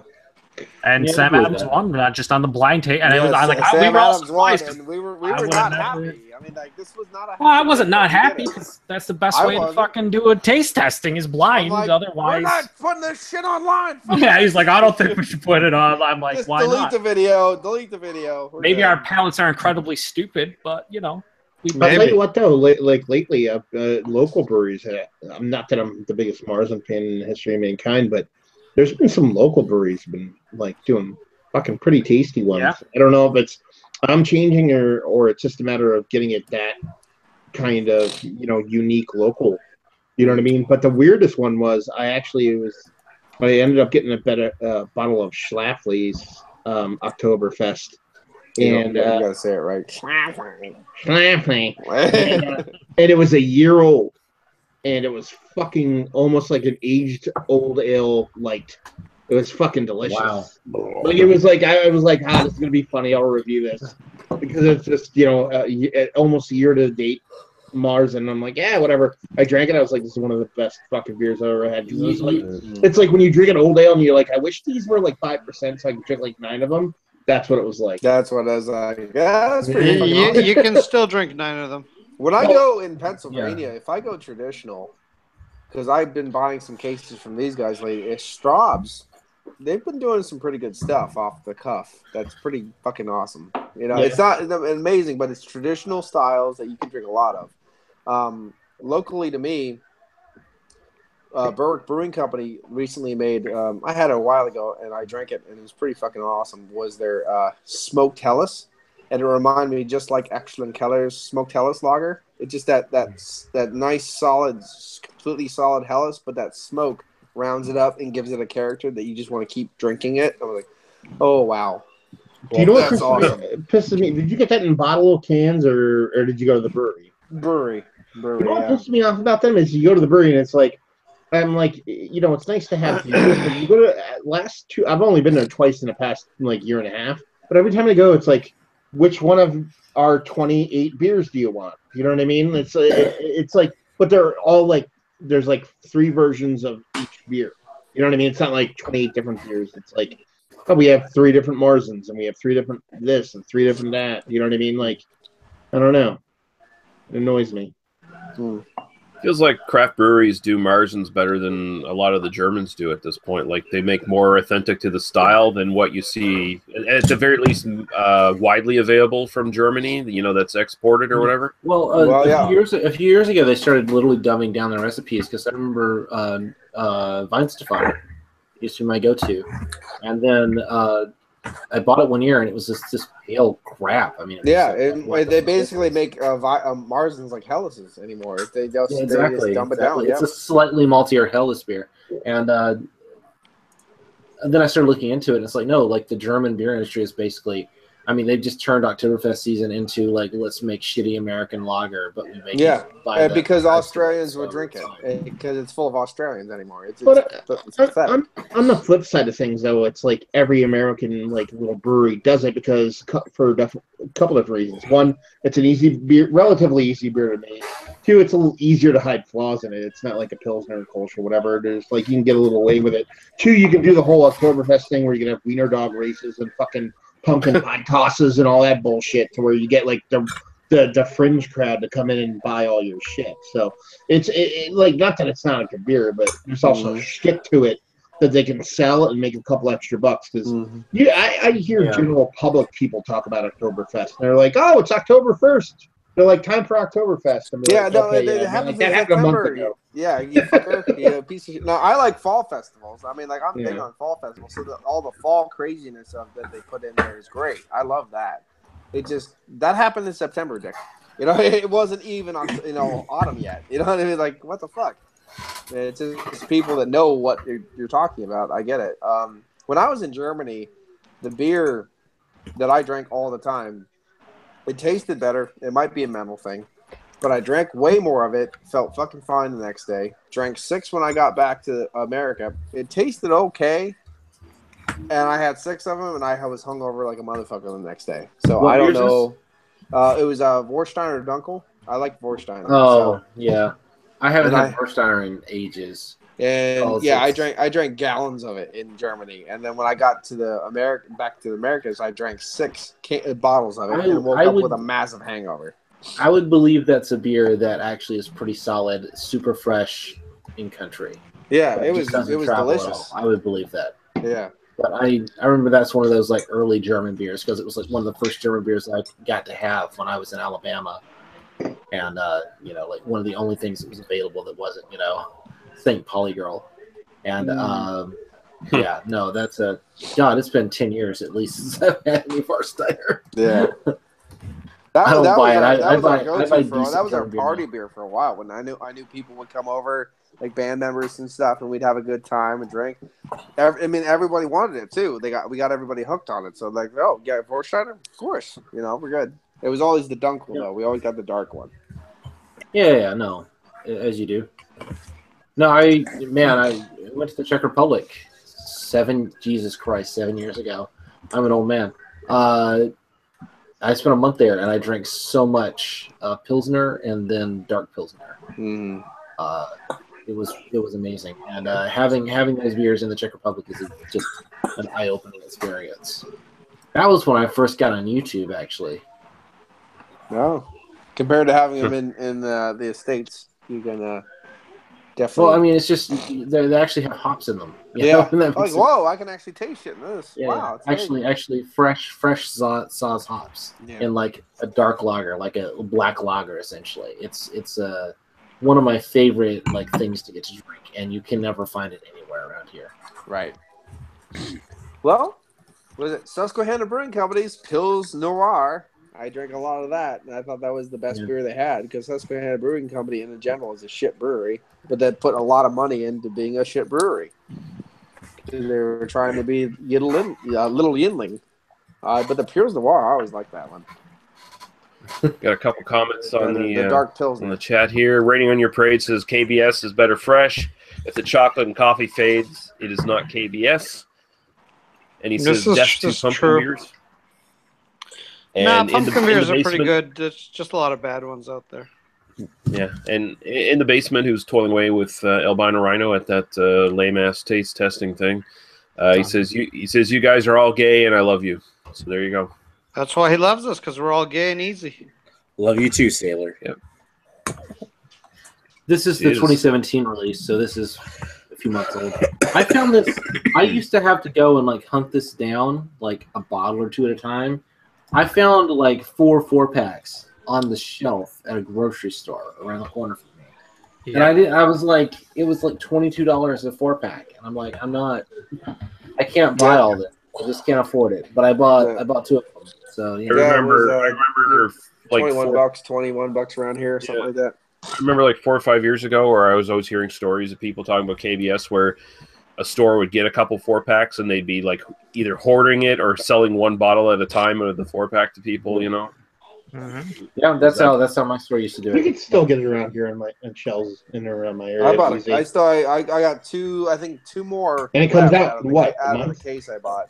When does it come out? Oh no, it comes out in early April. Sorry, April 1st. Yeah. I think at this point KBS is the most hyped but not hyped beer ever. Like people always talk about, like, especially now if you see people try it for the first time ever in 2017, they go on and on about how hyped it is and whatnot. And it's like not really anymore. I'm gonna say it's overrated. I love this year's though. There is a ton of batch variation.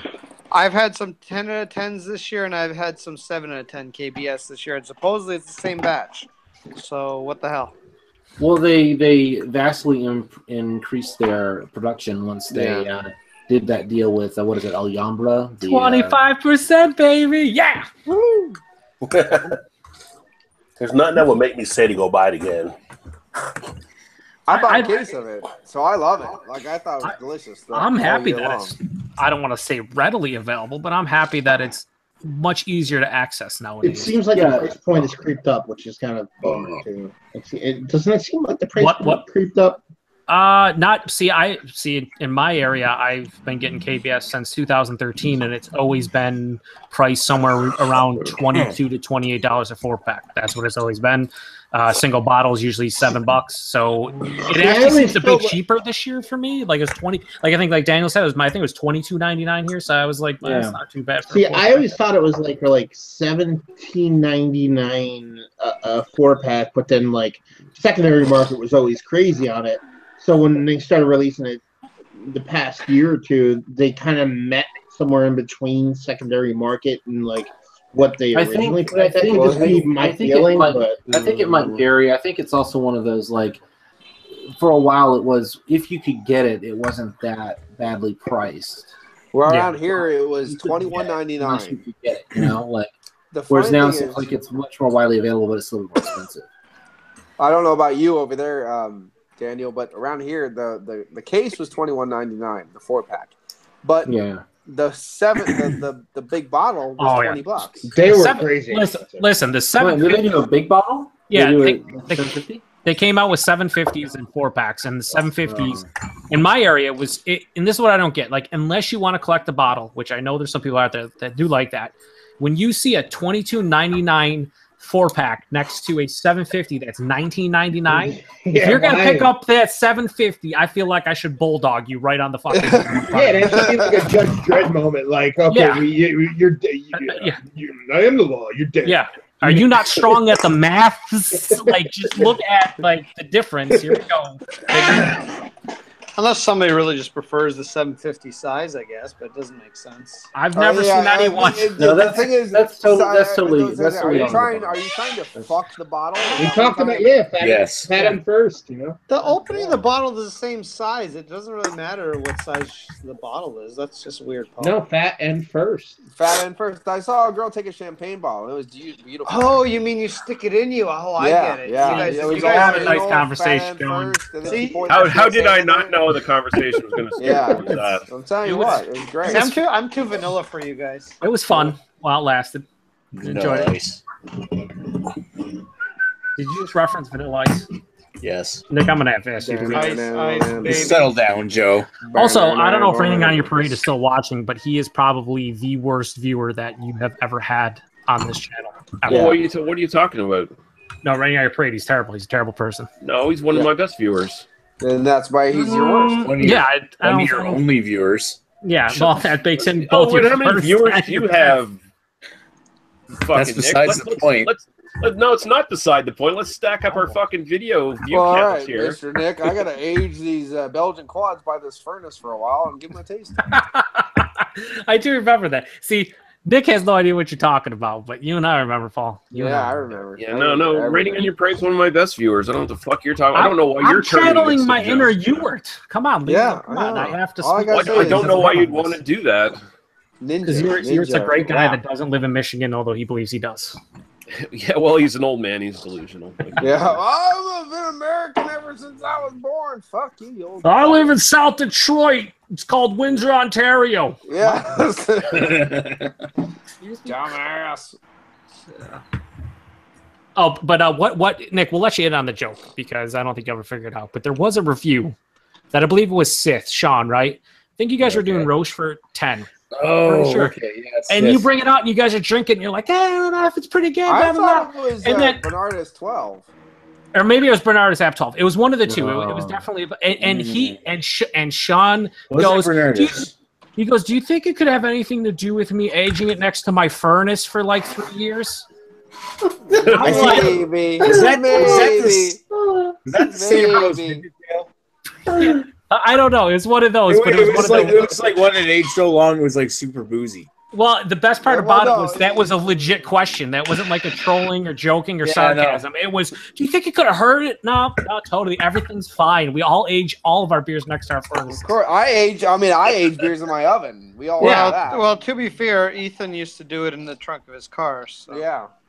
Well, Yeah, and he was. You think driving on vacation and being in 95-degree weather in my truck or my car for 16 hours? You think that could have affected it? I'm like, Picaroons beers that have horrible shelf life. Yeah. Why are you asking dumb questions? And why would you do that? Are you talking about Joe's? Joe, did you ever see that mustache he grew? He's thinking he's not a strong suit. No, that's true. That is poor true. Ethan. Poor Ethan. Hey, you know, I remember having Joe's beer mail. He can come out and defend himself anytime he wants. Yeah, I don't know what happened. What the fuck happened to him? Did he just fall into the wrong crowd or what? I think his girlfriend in the Jays crowd. Yeah. It seems as though he doesn't. Yeah, he hasn't updated his channel in a long time. He's been Did he working get a lot. Did he get responsibilities? Is he now? He probably fell into Trump's penis and decided we were all a bunch of liberals. He's adulting. He's adulting right now. He's adulting. I love adultery. He's I thought you said he was a dolphin. Well, he might be that. That would be a dolphin. I can see why you'd be offline. Like he's a Dolph Lundgren. Oh yeah. Either way, it was trapped in the. Who's the Nazi here? Jesus. Either way, it would require a lot of surgery, so I could see why he'd be offline for a while. Yeah. Well, that was our Ethan segment for the last 30 seconds, and that'll last us another 6 months. Now we have to go back into aged picaroon beers. Joe, how's your beer mail doing? Yeah. Thanks, Nick. Why do you still have beers from Picaroons? I'm gonna make it all up with 2-year-old blueberry ales from Picaroons. Joe's fucking blueberry. Picaroons has never made a blueberry ale. Joe's not of the Mexican descent, so he's not. Oh. No, he's Polish. Jesus. Yeah. You cannot get the pussy. You want the Polish. Polski. He likes the pole. He gets the pole, not the ski. It's okay. It's all right. We're good. Are you guys done? Yeah. Any time that you want to actually bring this back to some kind of a civil order, just go. We were having a great conversation about. And we were having a great conversation, making fun of everybody until people started making fun of Joe. And then it was just over the line. Nick, we're gonna have to ask you to settle down. I think it started going downhill as soon as you start opening your fucking mouth, Nick.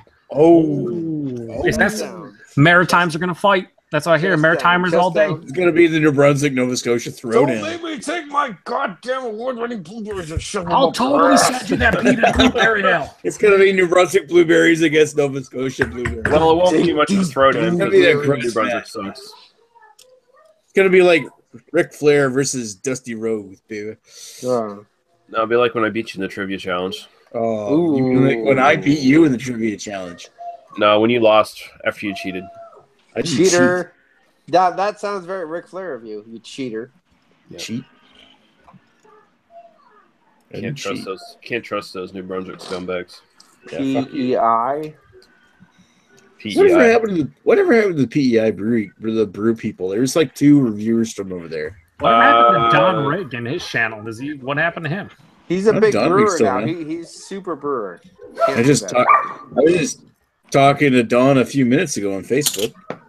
No, you weren't, Nick. No, the one PEI beer reviewer, he just stopped doing it because he got a woman in the life. So that kind of a woman in a life. What happened to that? What's the dude? The guy from Montreal stopped 3-4 years ago. Oh, Dennis Seldy. Oh, Dennis Seldy. He went back to Russia. Oh, yeah, he's in Russia. Yeah. Wow. I don't know why he went back to Russia, but he's there. I think he was going to a university in Montreal or something. He did get married too, which is yeah. Seems to be a common theme. Married to a hot Russian wife. Yeah. Right, and where he's gone, they're not in the mail order. Yeah, no, I mean it's reverse mail order. It's like he can get a you don't have to pay. You don't have to pay the delivery fee, really.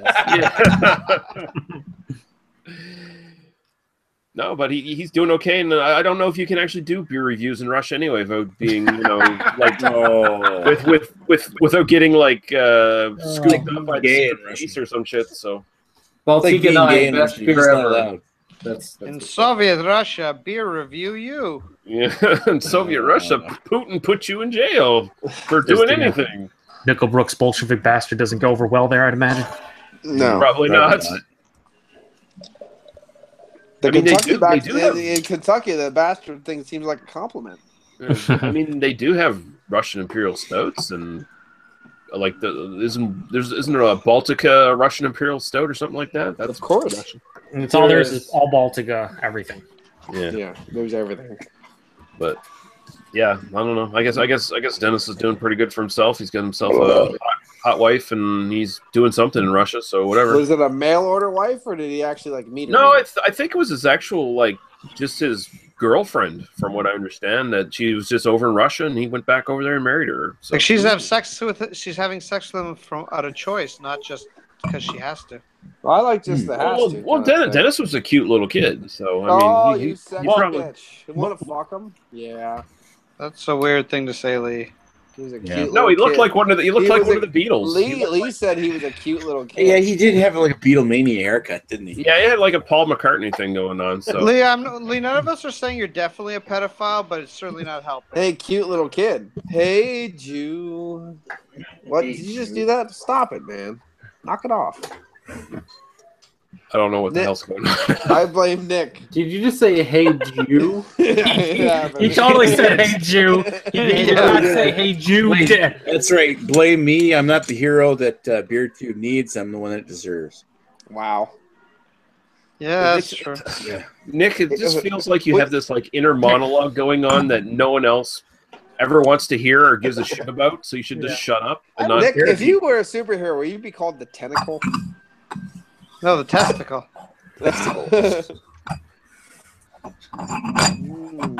I can rebuke this, but I'm going to agree with testicle. Yeah. Because I'm always just hanging there. Spoon Man. Yeah, that seems to be the story. Spoon Man, feel the rhythm in your hand. No, stop that. I don't want a copyright strike. Oh, come on. Both of my testicles. There's nothing fucking wrong with junk house. Oh yeah, Lee's not gonna make any money off of this. Yeah, come on, guys. He's not gonna be. He's gonna have to rely on Patreon. How am I supposed to pay for my mansion if you keep fucking this up? That's right. I want to get one of those big McMansions that you see in all the porn videos. McMansions. That's a good idea. Yeah. Porn is always great. One of those ones with the impossibly high ceilings and. Hey, as far as I know, Lee, if you don't live in the woods, wood is not free. So we need to make you money. What? That's right. We're gonna make you money, baby. I'd be okay with making Lee money. I'm gonna piss. I gotta piss in my mouth. Whoa. That was not. That was over the line. Well, there is no line with me, so I can't go over it. But yeah, so most of the old beer tubers, either they've smart to fuck up or died. Yeah, they've gotten lives or they've died, and if they've died, you haven't heard about it really. So, or they retired and then unretired and then retired and then unretired and super secret reviews, then more retirement than unretirement, more retirement, then a vlog, then more retirement than unretirement, then reviewing to BJCP certs. I looked at his fucking page the other day. And not only is he reviewing all these old beers now that he already did to BJCP standards, he labels them all apparently under like how they're labeled in the BJCP. So it's like 5A Helles Lager. Wow. He goes super anal. Yeah. Super anal. That's like regular anal, but better. Yeah. It's where you go in dry and use blood for lubricant. Oh. That sounds like actually fun times. That's the lesser anal, I'd say. I gotta be honest, that sounds like something Nick would do. Nick always does it. There's like a local guy, like a local brewery that's trying to open up, and there's like a local beer group, and like he's like they finally got like a lot of their like paperwork to go through, and they're like, hey, we have a bunch of beers kegged, who wants to try them? You know what I mean? Like to give us feedback. You know what I mean? They're not looking to sell them or anything like that. And like everybody's like, yeah, you know, I'll give it a whirl, and like the local like super like crazy bonkers weirdo homebrew guys, like I know a bunch of homebrew guys who have been like training for like certifications and like really adhere to the BJCP status. So you should really contact me and kind of take this thread down.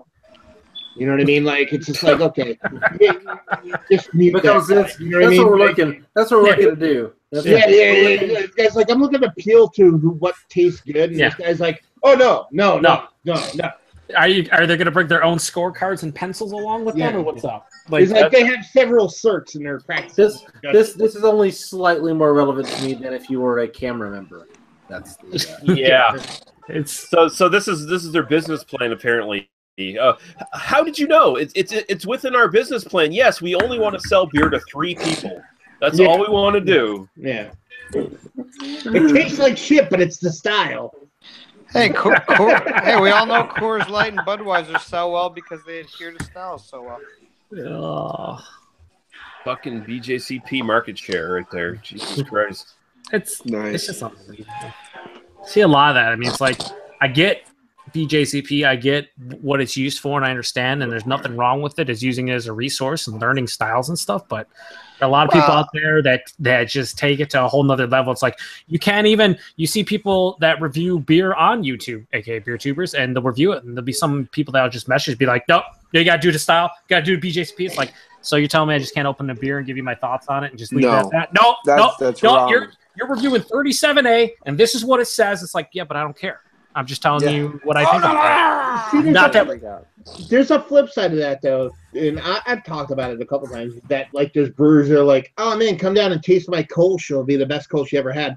And it's like a triple malted 19 fucking coupled fucking this, that, or the other. Yeah. You made a triple IPA just because you started with a base Kolsch recipe doesn't mean it's a fucking Kolsch. There's that other flip side to where people are calling beers something, and it's not even the fucking beer that they're serving you. Like, yeah, right, I'm not a BJCP fucking dude at all. But it's like with that old dude that we talked about earlier. He's like, oh, my intergalactic Kolsch. You'd be like, intergalactic, you go fuck yourself and your stupid ass. What precisely makes this intergalactic? Like, if I made a piece, and I said this the other day, I'm like, if I made a piece of toast, and then after I made the piece of toast, I put like tomato sauce, cheese, spices, pepperoni, fucking, and a bunch of other shit on it, I can't call it toast anymore. Like, I just can't be like, here's toast. You know what I mean? Just plain Jane toast. Here it comes. Here's some plain Jane toast. Only 60 calories. It's a fine bond English, but there sure is no pool. No. I mean, I like when people go, well, here's my imperial this or imperial that. Back where I'm from, we called them baldies. Oh, Jesus. We're going back to the young love. Why are you not muted? The thing with toast and with that, you always have to worry about yeast. That's always yeast. Yeah. What was Greg's famous line? What was it? If your age is on the clock, you'll be on my cock. Is that it? Something like that. No, if there's grass on the field, play ball. That's it too. Yeah, or not. Honestly, yeah. If it was old enough to bleed, old enough. By the way. And then you said, if you're to pee, old enough for me. Yeah, old enough to pee. That was pretty rough. By the way, anything so this channel, Lee Russell. And I'll fuck anything that moves, but that's just me. But what were you saying? I've said that. No, anything that Paul and I talk about, Lee Russell totally endorses. That's a big no. Yeah, I do not endorse or subscribe to anything that's actually said on my channel, especially by Greg and or Paul ever. What? Literally. What did I do? You lot always. I really should have a disclaimer of some sort, but no, that's on you. And I'm talking about any viewer that comes and sees Paul and or Greg on your panel and they don't realize what they're getting themselves into because they should kind of know. Yeah, it's the same viewers for the most part. They know what's going on. I'd imagine they usually tune out before it goes downhill. That's why people like Jace Westcott comes in here anyway to see all the indie jokes, all those disgusting, perverted shit. But is CB Falls going to comment on this, Lee? That's really no, he never does. He never comments live, unfortunately. Who's that? Which just goes back to my theory that he never watches or listens to anything I actually do, but he does thumb everything up in that crazy stalker going to show up at my doorstep with a knife someday kind of thing.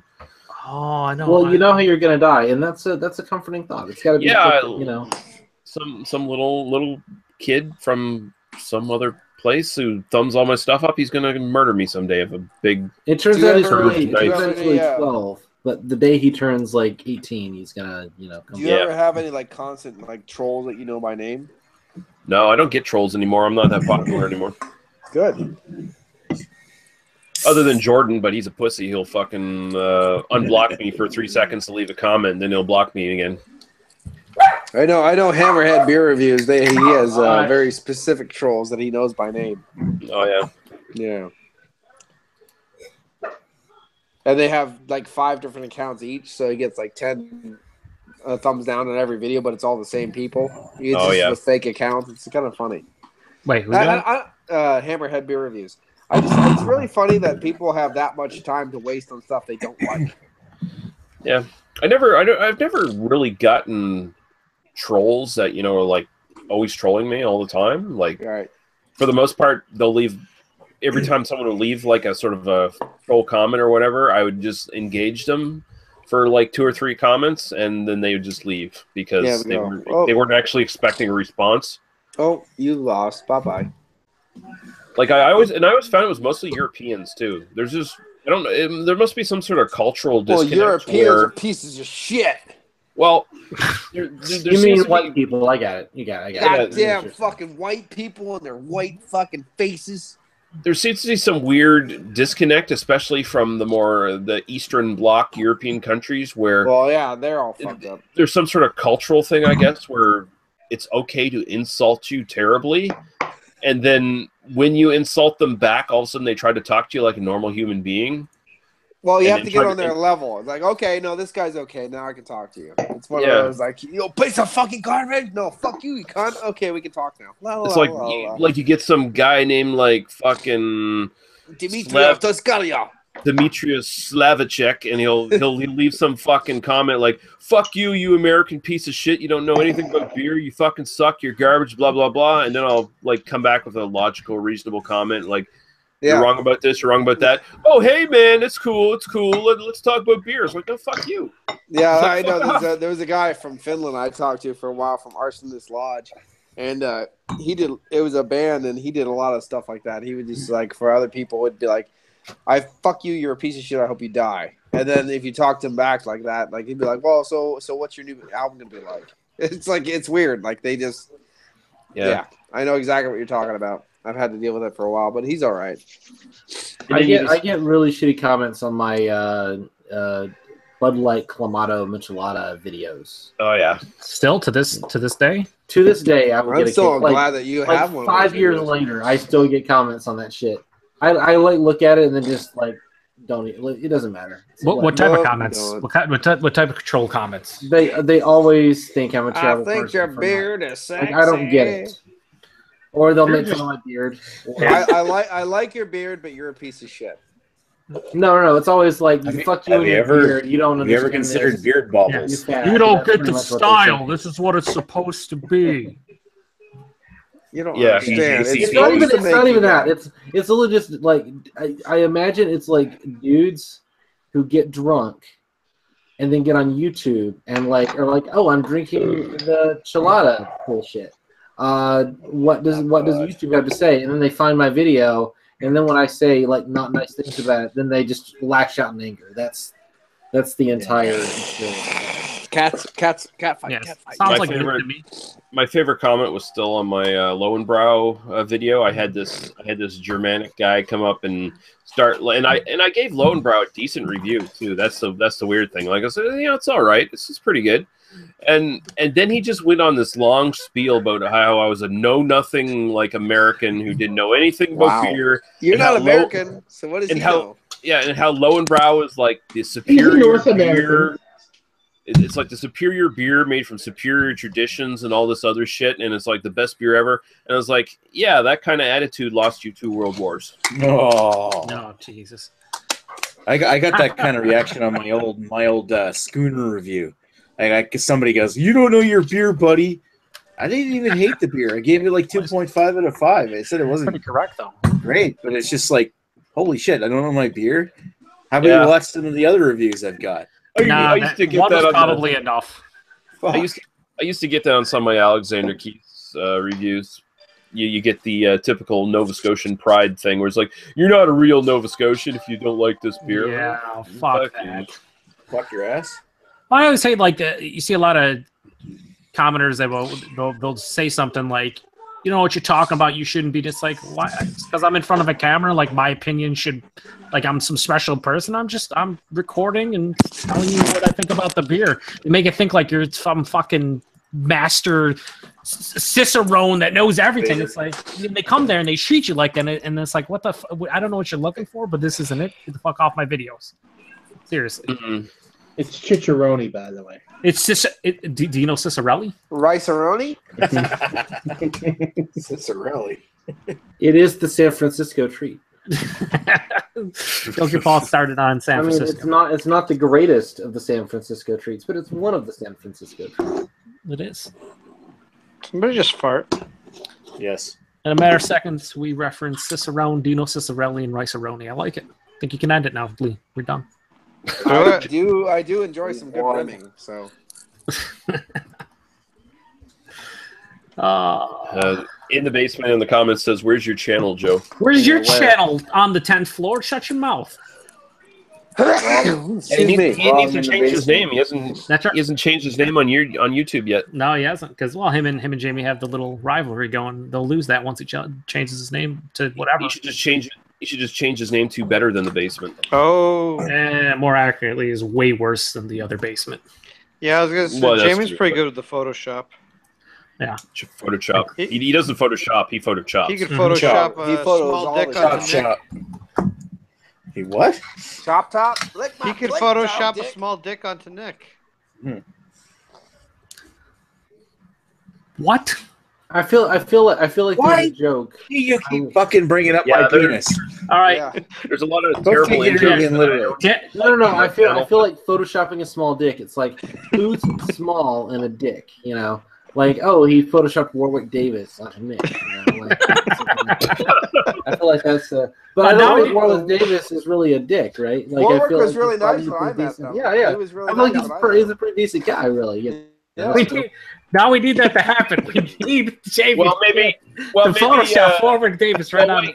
Here's what works better. No, it's Peter Dinklage's character from In That's Bruges. what I was. Yeah, there we go. That's what I was about to say. Maybe Peter Dinklage is a dick in real life. Yeah. Well, I mean, his last name is Dinklage. Yeah, that's the thing. That was the extra layer on the joke there. Oh no, actually, you know what? Oh, I see what you did. We there. need to put Tom Salvini on his crotch because he's a douche. Tom Savini, yeah. He's a douche. But he's not a tiny dick. That's the thing. It's got to be. Yeah. He's smaller than I am, but I've seen him so many times, and he's never a nice guy. I've seen him in so many different. He's always a dick. He did his ex-wife for like 13 seconds once. There you go. Yeah, one of his like 8 ex-wives. Yeah, he's just a douche. He's always been a douche. Every time I've seen him in so many random locations and so many random times, he's always been a dick. I'm like, wow. I've never heard anyone say that dude is nice. I've always just heard, yeah, he might pay you attention at a fucking convention if you're handing him money. Yeah, and if he's not staring at the chicks walking by in their cosplay and just. Yeah. Hey, don't judge a man for being a pervert. He's always been an attention whore. He's just it's not that he's a pervert. It's that he's a misogynist. If you watch, that's okay too. There's a Tom Salvini VHS that came out about 1997 or something like that, and it's all about him making makeup and stuff. But as he describes himself, you know why he's a douchebag. He's always been an attention whore. He's always been the standout guy. He's always been that, and he's just a dick. He's just exude a dick this whole fucking life, and you understand that after you watch that. Yeah, I get that. Yeah. In the basement says the single basement, Ed Helms basement. Oh, and Basement Beer is on here now. Jamie's on here. He said, "I heard my name, just had to show up. That can't be good." And he says he's the only basement. And then in the basement says the single basement, Ed Helms basement. So there you go. What are the Ed Helms basement? I feel like the joke is that Basement Beer Reviews looks like Ed Helms. Oh, okay. See, I was going. Is that like some veiled Ed Gein reference? Yeah, I was gonna say. I'm pretty sure the Ed Gein's basement is my basement. And who the fuck is Ed Helms? I just like that he heard his name broadcast on here. He's like, well, he wasn't watching. You know what I mean? He wasn't watching or commenting, but he just heard his name. Randomly. This broadcast is getting a huge social media presence. That it's just we have 4 people watching on Twitter. The world. Like Twitter top trending thing. Trump and shit. We're all going to get like 20,000 Twitter followers tomorrow. We are trending across the world apparently because the Clueless Drinker from England is now on the chat and he says you talking about Tom Savini. So I mean, fuck. All right, thank you. And this Joe, should have one more beer, right? I should have one more beer before. Yes. Send him the link, Joe. What? No? Yeah, if he actually wants to jump in, he never jumps in anybody's chat. So send Peter the link, Joe. Who invited Peter? The fucking Clueless Drinker barely shows up for his own. We just got fucking hose bombed by goddamn royalty. Send him the link, Joe. If he wants the link, I'll send it. He needs send him the link, Joe. Yeah. You just palm it after that. You settle down. Oh, time out. Big time out. Well, big time out. I'm gonna have to blow my nose and reassess my values. Yeah, Peter, if you want the link, I'll send it to you. Let me know. Link, Joe. If you don't want the link, totally understand. Oh, is that the Bourbon Barrel Aged Quad from Boulevard? Yes, it is. That's what it is. I saw the picture that you showed me. Yeah, this is my last bottle. I saw it. Are those in 12.7 fluid ounce bottles, or are those actually 12-ounce bottles? Let me look. It's 11.2. Oh, it's 11.2. Oh, they're Look what I'm jipping us. They're jipping us. Another fine fax product. God damn. That's an embarrassment. Daniel? Yeah? Daniel. Facts. Clink. Oh, you have an empty behind you? Oh, can we do a dual review right here? I can't review. Bring Daniel out of retirement. Bring Paul back from the dead, literally, and do a review. Live dual review. I have sometimes considered coming back and doing like one more video just to see how many people would watch. Just to do something random and local. That would almost did that today. Who did? Lee? We almost did that today. Yeah, Lee trolled us. I did it just to piss you people off. Ooh. We're friends, Lee. That's not nice. I got a shemang. I did a little private video for some friends when I was testing out my camera. I bet you did. I sent it to. Cannon smoke. I think it has like 4 views. Yeah, to the 4 people you sent it to. Yeah. Exactly. Yeah. I was like, share this with anybody you think would be interested, and Lee did not. So he thought no one would be interested, which is about where I think makes absolute sense. Yeah, I know. It's perfect. Paul, that's a barrel aged quad bottle. It's kind of just your bourbon barrel aged. Your camera. See, I don't remember that part of the conversation where you asked me to share it with other people. I thought you were keeping it private, and the only talk of lack of interest was to our British friends who are just like, this is what I used to do, and they're like, oh yeah. Yeah. This is classic fish food in my fucking glass. Classic fish food. Peter also says can't jump in tonight because I'm above all you. I mean, I have an early start, so you guys were online, so I thought I'd say hi. Hey, literally means he's above us. He has an interview in Manchester, so good for you. I thought that was next week. Well, he still has one, so good for you. Oh yeah, well, congratulations. So, I remember this beer like back in the day. I reviewed this in like 2011 or so, and it was like one of my top-rated beers of all time. I remember it being a lot more complex. Yeah. And having a lot more like yeasty quality, a lot more of that dry, fruity, dark fruity kind of thing. And like this is just it's good, but I don't get the bourbon barrel. It's not to nearly the degree, and I don't get it. I mean, it's just like straight up kind of generic maltiness. All I can say is if the Fax 10 is any worse than the Fax 7.1, we are going to have a fantastic beer analysis next weekend. Oh, it's going to be great. Next week. Oh, yeah, because this 7.1 is pretty fucking bad. Paul, what are you drinking? I'm drinking what Daniel's drinking. Which is what? Boulevard Bourbon Barrel Aged Quad. I mean, it's $16 for the 4-pack, which I mean isn't bad for a beer even of this quality. But I've had this fairly recently in the 750 with the cork, and I think that's the superior serving. Honestly, I think this is just kind of not what it should be. It's got a dry tannic quality, but that's really all I get. Like barrel agey, like it just doesn't. When I taste this one, yeah, I agree with him. There's a lot of malty goodness that kind of kicks up. That's all you really get. There's a hint of spiciness and a round out little hint of note, almost like a. If I'd have to pick a bourbon, I would get almost like a sour mashy kind of quality, more so than a straight up big caramel, spicy, beautiful bourbon. There's something going on, but it's really hard to pinpoint. A little bit of tannic note in the bottom, but it's more like you get a little date figgy note, caramel, a little bit of candied fruit note, stuff like that. But it's nothing. I'm missing the plum. I'm missing the plum. There's no like plum. There's no grapey. There's a little bit of that dark fruit note in mine, but it's nothing. Do you guys have the same year? Or? Yeah, I was gonna say, what is this? This is the. I mean, I bought this off the shelf. I'm sure this is like the most recent. So did Paul, but his is 4 years old because it's PA. Well, backwards of PA. Backwards of PA. This is Best by 6th April 2019. So still good. It's actually fresher than mine, but mine is March of April 2019. Yeah, so we're basically drinking the same beer. It's like Boulevard's been like switching a lot of their 750s to the 4-pack format. Like I got a couple of their beers. Actually, just got a beer from them today. They're bundle up. I still want to have another bottle of their rye on rye. They're what? Bundle up barley wine. Bundle up. I've never heard of it before. Just like English style American is a barrel aged. They're calling it somewhere between English and American barley wine.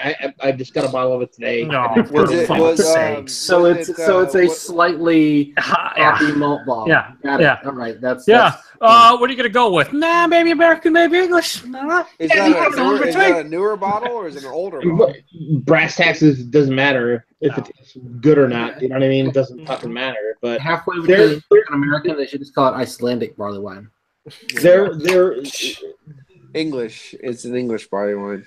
The coffee bourbon barrel aged coffee porter was like really nice compared to what I originally had in the past. But I'm curious to see what a lot of their 750s do in like smaller bottles. So I haven't had. I mean, I haven't had this beer in years, but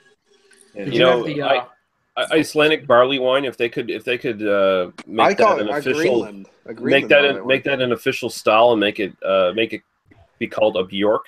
That'd be a Bjork barley wine. Meat dress barley wine. No, they should call it whatever that volcano that erupted in Iceland. Oh, Fjalldalsgjöra. It's like, okay, yeah, give it that one a go. Jesus Christ! You just told that.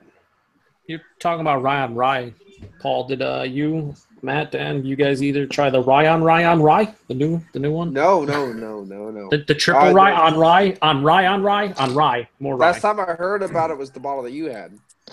No, I just had rye on rye. I don't. Yeah. I don't want to keep on saying rye for fuck's sakes. Rye.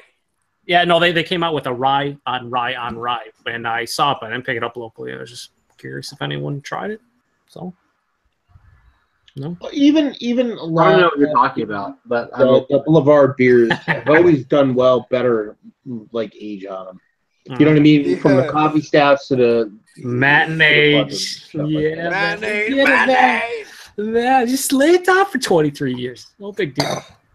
The only beer that I had from Boulevard that was like, did you just do this to me, guys? Was their chocolate ale. And you pour it out in this clear as day. And I'm like, okay, did you just do this to me? Okay, I got you. We're fine. Regular ale with chocolate, I've got you.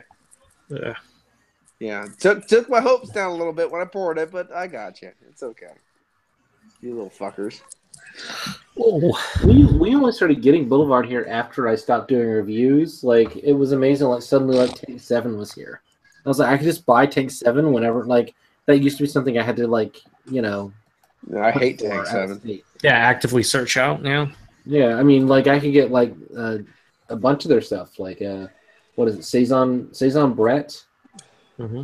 Like I mean, again, like grocery stores around here just have it sitting on the shelf. It's like It's funny, like we get the dark tooth stout now. We can get here dark tooth stout. I don't know that Belgian stout. That's just their one. Yeah, it's not like just their base imperial stout. Yeah, we can get Tank 7 here now too, though. Tank 7 dark tooth stout. They got Tank 7 up in Ontario, Canada, a couple years ago, I think it was. Yeah, I had one. I was like, ugh, no, we're good. Like Elspeth showed up here, like Speedway stout. Tank 7? I can buy Speedway. Yeah, like it's amazing. Yeah, no, Speedway stouts in cans now, which is crazy. That's Speedway good. stout in cans. Yeah. Oh, your brain's hurting. Hang on. Yeah, it's in cans. I mean, it's in tall boys, 16-ounce, nice. 16-ounce cans. I'm down with that. Honestly, I have no problem with that. But it is just one of those like the world has. I stopped following beer for 4 years, and I come back and suddenly it's like, holy fuck, the world has changed. Well, I think I feel like such an old man. I am such an old man. Well, I mean, it's crazy because I'd always say, like, if people that get into beer, like, say, even this year, like the last couple of years, they don't realize how crazy it's changed since, like, 2011, 12, 13. No, if you think about it, when you, like, beer hasn't changed that much. I mean, when you... Like, no, I meant, like, availability and stuff. Like, when I got the beer in, like, the 90s. I remember when freaking that much IPAs... till now, you know what I mean? It's not like I took a break and shit has changed all that much since then. Oh, it's changed pretty much in the last 5 years. Well, I went to a different state. Well, yeah, 5 years. But I went to a different state, and you can get you can get even more Jesus and Imperial Biscotti breaking 16-ounce can 4-packs, and that wasn't normal back when I fucking bought it. You know what I mean? Like, that's not normal. Okay, but it's cyclical.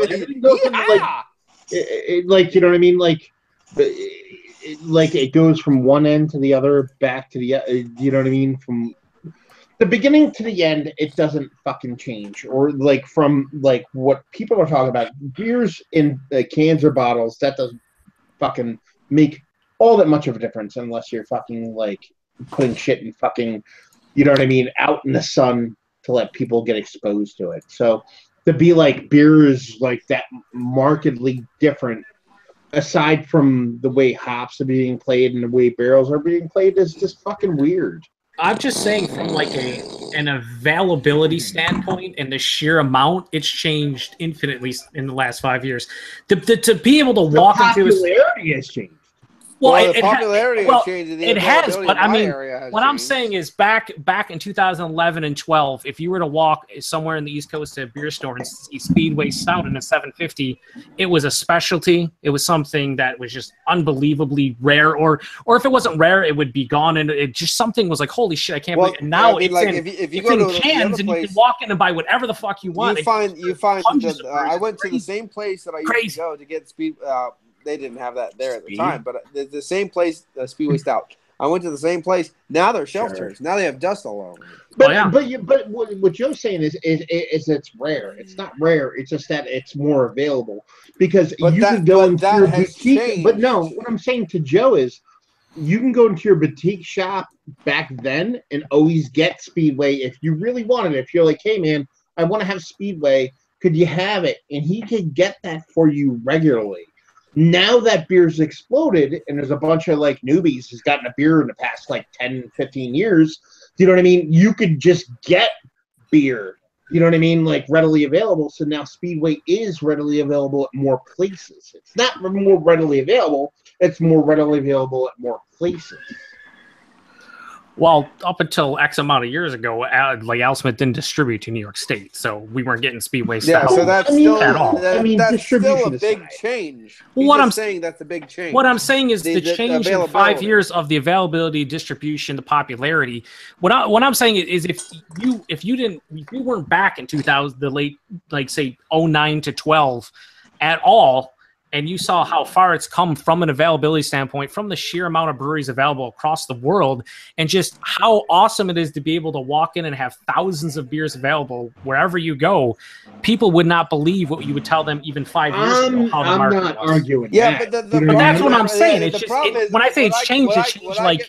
What I get from that is, if you were a normal human being, yeah, but if you were someone at this scale, then no. No. See, that's fucked up. See, no. No, that's not that. You see, you're doing your Paul thing. I'm doing my Paul thing. Yeah, but no. It's if you're like the way beer has scaled up and the way it's been distributed and the way you can get what you want is infinitely more readily available. That's fucking like, it's not even a debate. You know what I mean? Like, you used to be able to, you would sit down at a bar back in the day, you know what I mean? And if you accidentally bumped into somebody who liked beer, you were like, holy shit. That was amazing. Nowadays, you're like, this person's talking about beer, this person's talking about beer. Don't talk to them because I do not want to even get in conversation with these people. You know what I mean? Like, that's how it is. You know what I mean? Because you're just like, because they're all a bunch of douchebbags. Like, most of the people that I've actually dealt with since the popularity has gotten huger. But what I'm saying is the beer itself is there's more being produced, but it was just as readily available back in the day. I don't think it was. I think it depends on when and where you were, though, because yes, you know, I think that like if you were in a place to where like stuff was reasonably available, there was good stuff available if you knew what to ask for always. And the styles haven't changed. Like they're still playing with bourbon barrels. They're still doing that stuff. They're still Belgians, et cetera, et cetera. You know, like ultimately, like, you know, a great bourbon barrel aged stout hasn't changed in the last 10 or 15 years. I don't disagree with that.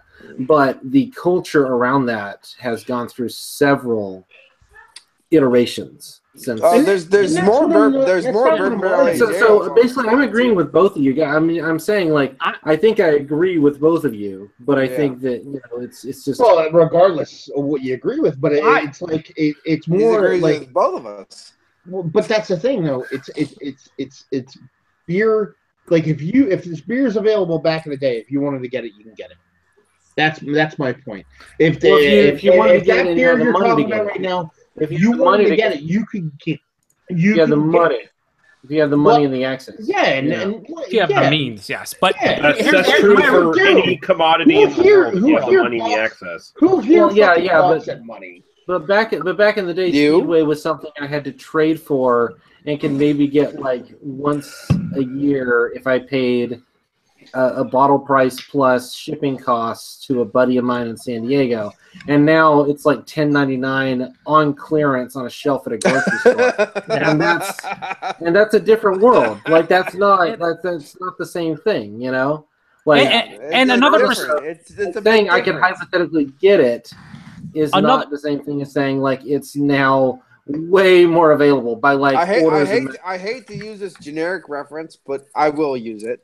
KBS was on the shelves around here in Wise markets, in Weiss markets, and all this for ages. I'm sorry, but 2 years ago, couldn't find it anywhere. Now it's everywhere. That's a big change. Well, and that's I'm not saying we're not talking about that. We're talking about like years before that. Yeah, but a lot of places have changed overall because in my area, Matt, I'm not fucking arguing with you, but in my area, I had to go outside to get any craft beer. And I can go to Wise Markets now. I can go to the companies in my area that actually sell beer. And that's not what we're talking about. We're talking about, like, if you wanted beer back in the day, you could get it anytime you wanted to. You just didn't know about it. Now there's more shit readily available to you and more easily attainable. Well, yeah, my whole... Like, if you wanted to get, like, whatever, whether it be, like, a new beer or an old Belgian, like a Rochefort or whatever, you can get it back in the day. You just had to ask for it. What I'm saying is it's so popular now that you can just fucking roll into any place and just fucking ask for it, and people will get it for you. That's the difference. I still can't do that. Listen, isn't that a change? In Alabama in 2004, you couldn't get it regardless. Isn't that a change, though? We're talking about a change. Well, hang on. I started with a harmless comment. I was saying it changed. Now, this is what I meant, though. Wasn't harmless, Joe. If you placed yourself, say, 5 or 6 years ago, and comparatively speaking to now, what I was saying, a lot of people who weren't around back then and just got into beer, they don't realize how, I don't want to say how good they have it, but how awesome it is now with the sheer amount of options. Like even 5-6 years ago, to find a good barrel-aged stout, it was hard. There was Bourbon County, there was KBS. Well, styles have changed. So we're not talking about like barrel-aged stout. That's what I was talking about. When I was saying that, that's what I was saying originally is people don't understand how awesome it is now, comparatively speaking, to say 2011, where all your local breweries are, barrel-aged stouts out the ass, sours, IPAs, tons of styles. Yeah, Joe, I don't know how it was. I don't know how it was in the States, but like you couldn't even get IPAs regularly in Canada. And that's what I'm saying. 5-6 years ago, you had to go out of your way to get some of this stuff, or you could find one or two good, whatever stylistic beer you wanted. But now it's like we're showered with them, and it's an awesome time to live in. I still remember when I traded for a KBS. I traded for a Bourbon County Stout. I'm like, oh my God, I have one of these? This is amazing. So that's my point. Remember that. I don't mean it's changed in any way, like some specific way. I'm just saying if you placed yourself back 5-6 years ago and you didn't experience or didn't know, I think people are kind of, I don't know, you see a lot of complaints about people, and it's like, it's so awesome to just live in a world now where everybody has shit tons of options. They don't realize how good it is and how awesome it is. Like, we are living in like the grand age of beer. It's available everywhere. Everybody has 20, 30 local breweries. It's fantastic. I was just trying to compare it to 5-6 years ago. That's all I was trying to say. It's different worlds. Matt was saying like all the styles were still available back then, but you had to know how to get them. And I get that. Like the styles haven't changed. No, styles have been styles. I mean, the point I was trying to make was like no. Well, 5A was way less common than 7A. Yeah, and 8C was super rare. But 3A, everybody got it. I didn't hear what he said. What did he say? He said 5A is way different than 7C. He said it's way less rare. Sorry, I was making it. I was doing a BJCP joke. 8-3 for the win, baby. As Paul would say, blowjobs and cunt punches. Right? All the beers that were available back in 1998 were basically available to people back then. All the beers that are available now are still available to the people who want it. It's just a matter of if you want to actually fucking have those fucking The problem beers. with your fucking line is that the only problem I have is it's who you know and who you fucking blow and how much money you want. But you're talking about because you don't give a shit and you're Paul and you're lazy and you sit in your sack and you don't want to put any effort. And here's the thing. I don't want to do that shit either. I don't want to fucking wait in line. I don't want to fucking know and who you blow and how much money you want to put for it. It has changed. But that's the thing. You can get it for like almost zero effort and almost zero on top of what the actual beer costs. You're just talking about like you sit in your fucking corner there and be like, it's all about what I can get locally, and that's the true beer, and that's what matters. Or I did this beer like 5 years ago, and this person didn't do it, so now it's fucking more real to me. That's a bit of fucking phony, a little bit. It's kind of bullshit. The biggest comparison I can make for me is I think of like the Berliner Weiss and Goza styles, and again, it's one of those things where if you wanted Berliner Weiss or Goza even 5 years ago, yeah, you could get 1, 2, the German style. Maybe there's a couple across the U.S. that makes it. Now every fucking brewery does those styles, and everybody can try them, and everybody that didn't even know they existed before are introduced to them. That's how it's changed in 5 years for me. What I'm trying to say, it's like availability, the fact that there's more breweries making more styles. I'm saying it's awesome, and that if you weren't around back even 5 years ago, if you want to put yourself back to 98 or even further back, that's the difference, and that's how it's changed. But it's changed for the better, and I love it. But I see a lot of people who just got into beer the last couple of years. They're spoiled in a way. They're spoiled because they don't understand. A lot of them complain and this and that. Oh, I can't get this.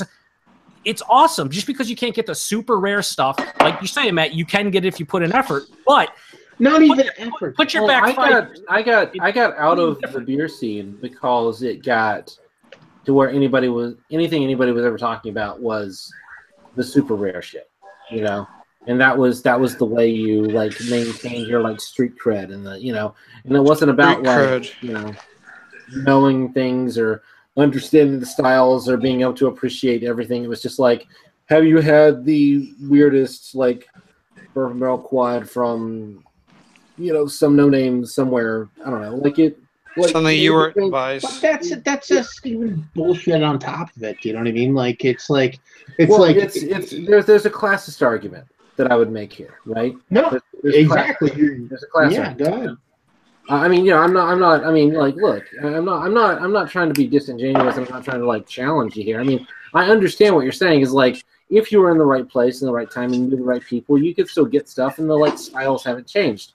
All that I agree with, but like the fact that it's 1,000 times more available now makes a difference to the way the culture treats it, and it makes a difference too. I mean, it doesn't affect the liquid, but it affects the appreciation of it, and it's better now. It's better. Yeah, I would go the opposite. I would say going into a chat and saying, being like, back in my day is a classist thing. You know what I mean? Like it's a class thing. Like, oh, I've done this before. You know what I mean? Like I've done this before, and there's no way you could trap me on this because I was the first. I don't think anyone's saying that here, though. I'm not challenging that. Everyone here everyone here has said back in my day, as far as this conversation goes, back in my day, it sucked compared to now. No, I'm not talking about back. I started this in Alabama in 2004 when there were. Who gives a fuck about that? There were 200 beers available in the state. All right. Wow. You know what I mean? Like so, and it's back in his day.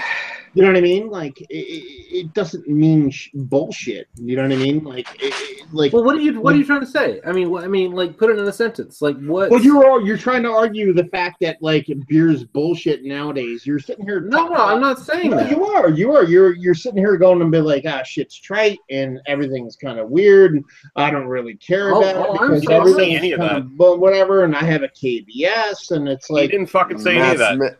Matt's making a dick out of himself, and okay, douche. And I'm a douchebag too, so I'm making a dick out of myself. Well, no, okay. I mean, I feel like we're all talking past each other. Well, no, it's not just about you. Tell me what Paul does this all the time. No, tell me exactly. I do it all the time. No, Paul's fucking shithead. Don't. Well, no. Paul, you suck. We're like Paul constantly bitten like, you know what I mean? Like, this is a great beer, and it's not like these beers that these hipsters guys get, and like when I signed on, he was like, Matt fucking sitting here hanging out with like drinking some of those soul beers. Like he like digs on the present, where I see a lot of like old beer guys, like, and I'm an old beer guy. I'm an older beer guy probably than I would say everybody here, I think. We know. Oh yeah, you know what, Paul? Absolutely, I love you too. Actually. Yeah, I love you too. And you know what I mean. And it's so funny because it's like people get into this groove of digging on. They get in a beer tube, or they get into some weird beer portion of the show, and then they're like, anybody that comes after them is like bullshit because it's like, that doesn't make sense, or it's not as valid as what they did, and I agree. And they dig on it, and it's just like, and they don't give any precedence to the future, and it's just like everything's bullshit. And it's infuriating. I started in 2004, and I started in I put the work in to learn this shit on my own with no one. I just got interested in it just as a weird online hobby, and I'll tell you, like, I don't disrespect the people that got into it in the 90s who went through the drought of the like 96 to 99 era or whatever it was. I get that, and.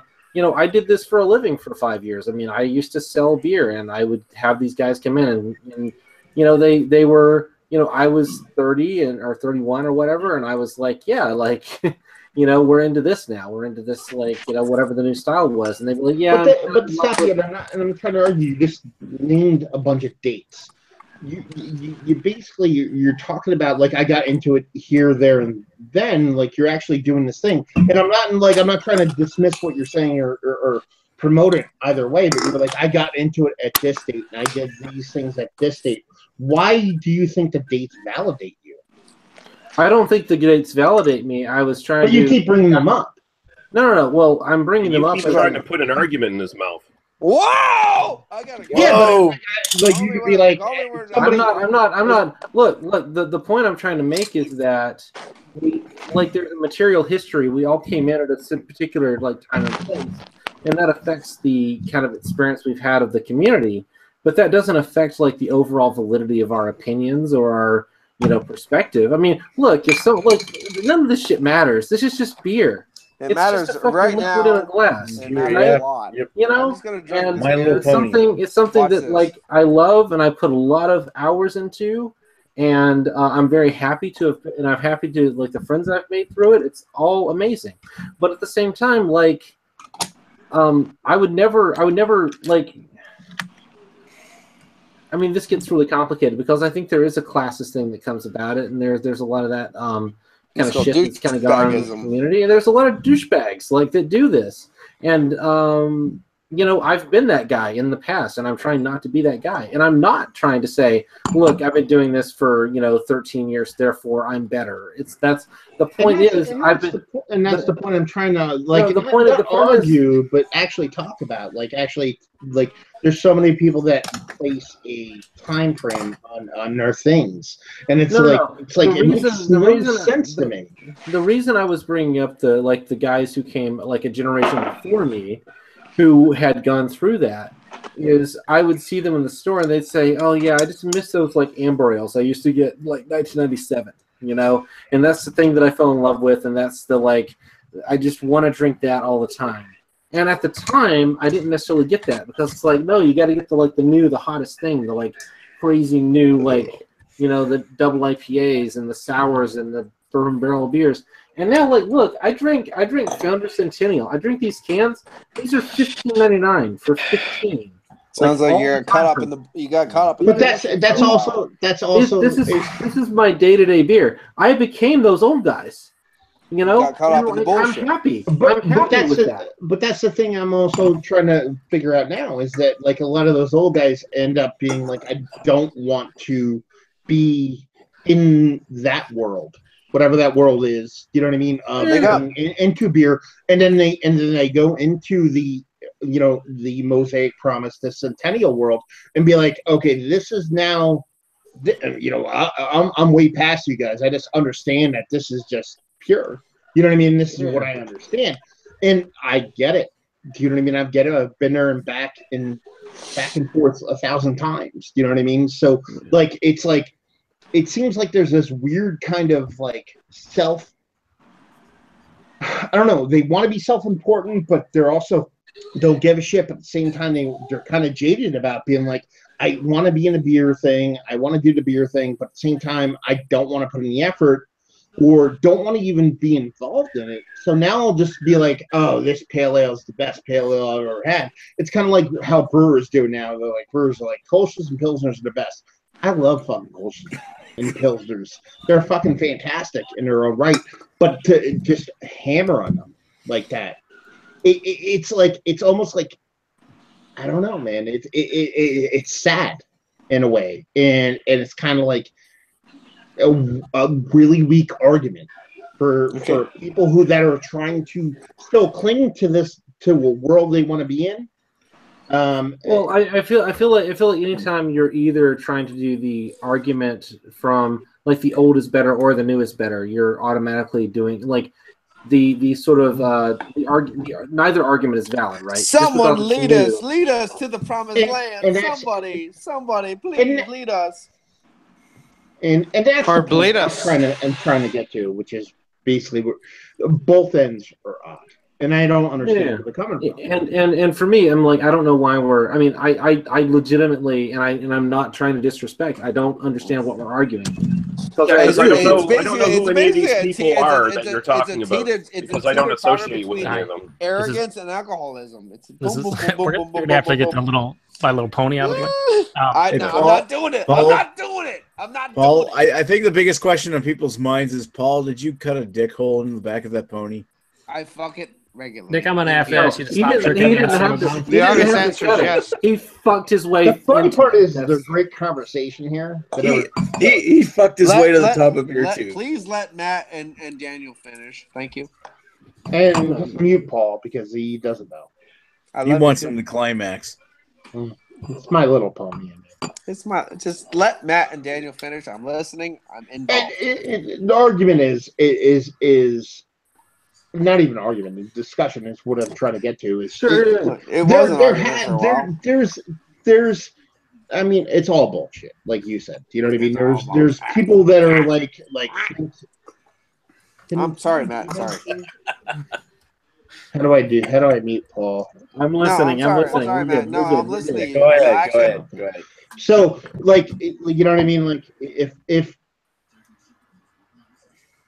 it seems like just in this weird community, there's like a lot of people like put a precedence in like that they were there before, even though there's a lot of people that were there way after, other people there before. Bullshit, doesn't fucking matter. And at the same time, there's people that it's a matter of skill versus. That's a weird fucking word to say because I actually don't want to say it. It's a matter of like knowing shit versus people that were there. It's like people fall ass backwards into situations, and people actually give a shit about situations. Do you know what I mean? And there's a lot of people that are really like fell ass backwards into situations that like be like, hey, I was there first, and that gives me precedence. Or gives me some kind of anybody like look. I mean, and I get that. Because for some reason, let me finish, and I'll let you talk about it. No. I'm listening. I'm just trying to like. I disavow that completely. Period. Okay, go ahead. And then there's other people that actually like give a shit about the situation and like put effort in and care. Like I don't want to say care. Matt, what are you drinking right now? At the same time, like somehow seniority gives you precedence in beer tubing or something, or beer. Yeah. What are you drinking? What are you drinking right now? And I've never run into any beer tubers who actually think that way. Like I've run into situations in life from a local brewery. And I mean, how do you like it? How do you like it? It's fine. Solid. Is it solid? Yeah. You know what? That's all that fucking matters. And I understand pretty much. Yeah. To me, I mean, look, if you thought what I was trying to do was to like pull bona fides and like, talking about the culture around beer is not the same thing as saying, well, I was there 15 years ago and therefore I'm better than you. Like that's the, or like I'm up with the brand new thing and therefore I'm better than you, Oh, I don't give a shit about that, but that's what a lot of you and a lot of people do. I was here 13 years. This is why I got out of this shit. Like ding, fuck ding, right? I would say fuck both those concepts because just enjoy the damn beer. Enjoy it. Have a conversation about it. Yeah. We can chat about it. Oh, I disagree. I don't like that beer. Here's why I don't like it. That's the whole thing. Like done. Isn't that what we're doing right now? Well, it is. And then we started talking about history, and then we got into this argument. The thing is, I don't know what we're arguing about. I've been arguing about this for an hour, and I don't know what we're arguing about. Like that's why we're having the drunken bar talk. This is very much what I've been trying to put realism in now and again. You've been trying to fuck your horse. You've been trying to fuck a horse. I still feel like I understand the sort of person Matt is talking about, but it's a type of person that's like so far removed from my social circles that it doesn't really impact me. Like, I joke about, oh, I was the original beer tuber, but I mean, I just say that as a fucking joke. I don't give a fuck. And I got out of beer tube. What? Because it stopped being about beer. That it wasn't fun anymore. It wasn't. It had nothing to do with these goddamn kids coming up. It just had to do with douchebags. You do a lot of it, though, Lee. You do. Yeah, and it's a joke. I joke about it, dude. Well, you don't joke about it. Still talking to your channel. It's actually like you joke about it to the point where it's like, it's what irregular vernacular. You know what I mean? Like you joke about it enough to where it's like. That's what it is. Well, if that's the way you perceive it, that's the way you perceive it. But you're wrong. No, I'm not, but that's fine. Yeah, you are. Okay. Good conversation. The king has spoken. I apologize everyone in advance. This was a harmless comment I made turned into this, and I Yeah, Joe, thanks for fucking everything up. No, it's me. I am the groomer, the point man, and the corrupter of BeerTube, and I've made my point this evening. No, really what happened was I showed up and tried to analyze things too much. Because if I hadn't been here, then it wouldn't have been over-analysis. Well, no, I mentioned the whole, it's crazy to see how the beer has changed in the 5 years, and somehow it evolved or devolved, depending on how you want to look into a completely different conversation. And my point from the beginning was it's crazy to see how things are even in a short amount of time. That's basically all you're saying is it's crazy how it's changed, regardless whether it's better or worse. Yeah, I didn't get into specifics. No, it's actually for me personally, and I don't care about anybody else. I don't say that in a bad way. I'm just saying, look at the situation. It's awesome knowing where I was 5 years ago as far as being able to enjoy beer at I am right now. It's way easier, way more stuff available. I enjoy my stuff a lot more. I enjoy it. And that's all that it comes down to for me is that's what I like. And I was a harmless guy. It was a harmless quote that I didn't mean anything by it. I just meant that it's crazy to see how it's changed for me personally and how awesome for me right now the beer community is, or not even the beer community, just the whole experience as a whole, the hobby for me. I love it. It's awesome that it's changed like that. Are we just a whole to you, Joe? Most people are, yes. Unfortunately, I don't discriminate either. So, Joe, if you had just expressed yourself correctly earlier, we could have avoided this whole argument. Well, no, because the discussion. You're losing actually me at the same time. No, well, I'm just saying the discussion went in a different direction. It didn't really have anything to do with what I said. Mr. Muty is losing me at the same time. So you're not allowed to talk, Paul. You got a fucking My Little Pony. Hey, that's My Little Pony sex doll. Even though I was trying to talk on both sides of that's discriminatory against bronies. Yeah, I'm done. That's discriminatory against bronies. So, you know that. So good for you, Mr. Muty. Good for you. I'm done. I'm glad you're happy. Because they have to be happy. Wait, you're talking to me? No, you hurt Paul's feelings. We're done. Are you one of these people that says bronies aren't people either? No, I'm not. I know you're not, Paul. I know you're a brony, but I'm talking about Joe. But I'm not. Is he being discriminatory? No, I got done from this. No, I just said he's not allowed to talk with that in front of him. I didn't have anything against it. He's just not allowed. Sure. I can't hear him as well. He just left. I think we offended Paul Bruno. Paul draws the line at My Little Pony, right? You found the line to cross with Paul, yeah. No, I mean, in the end, brass tacks, I'm not angry. You know what I mean? I'm not sitting here actually furious at people. I'm actually want to have a conversation, but there's some stuff I'm more I don't know, excited about. You know what I mean? Paul, I muted Paul because Paul was just throwing a My Little Pony up there and just screaming into the camera. That's the only reason I actually muted him. You know what I mean? I'm not gonna actually mute somebody actually has something to say. You know, no, and that's what I mean. That's sort of what Paul does. That's kind of his thing. I will say from a personal aspect. Have you listened to it? They must be destroyed on site because that's Paul's strategy. Yeah, and I actually want to talk about things and have fun with it. Do you know what I mean? And Paul can get a little bit Pauly. You know what I mean? If anything, so. It's not a matter of it's really just an issue is he really wants a cracker. He gets no, and in a perfect world, I would sit here and talk with Dan for 5 hours. Replace cracker with penis.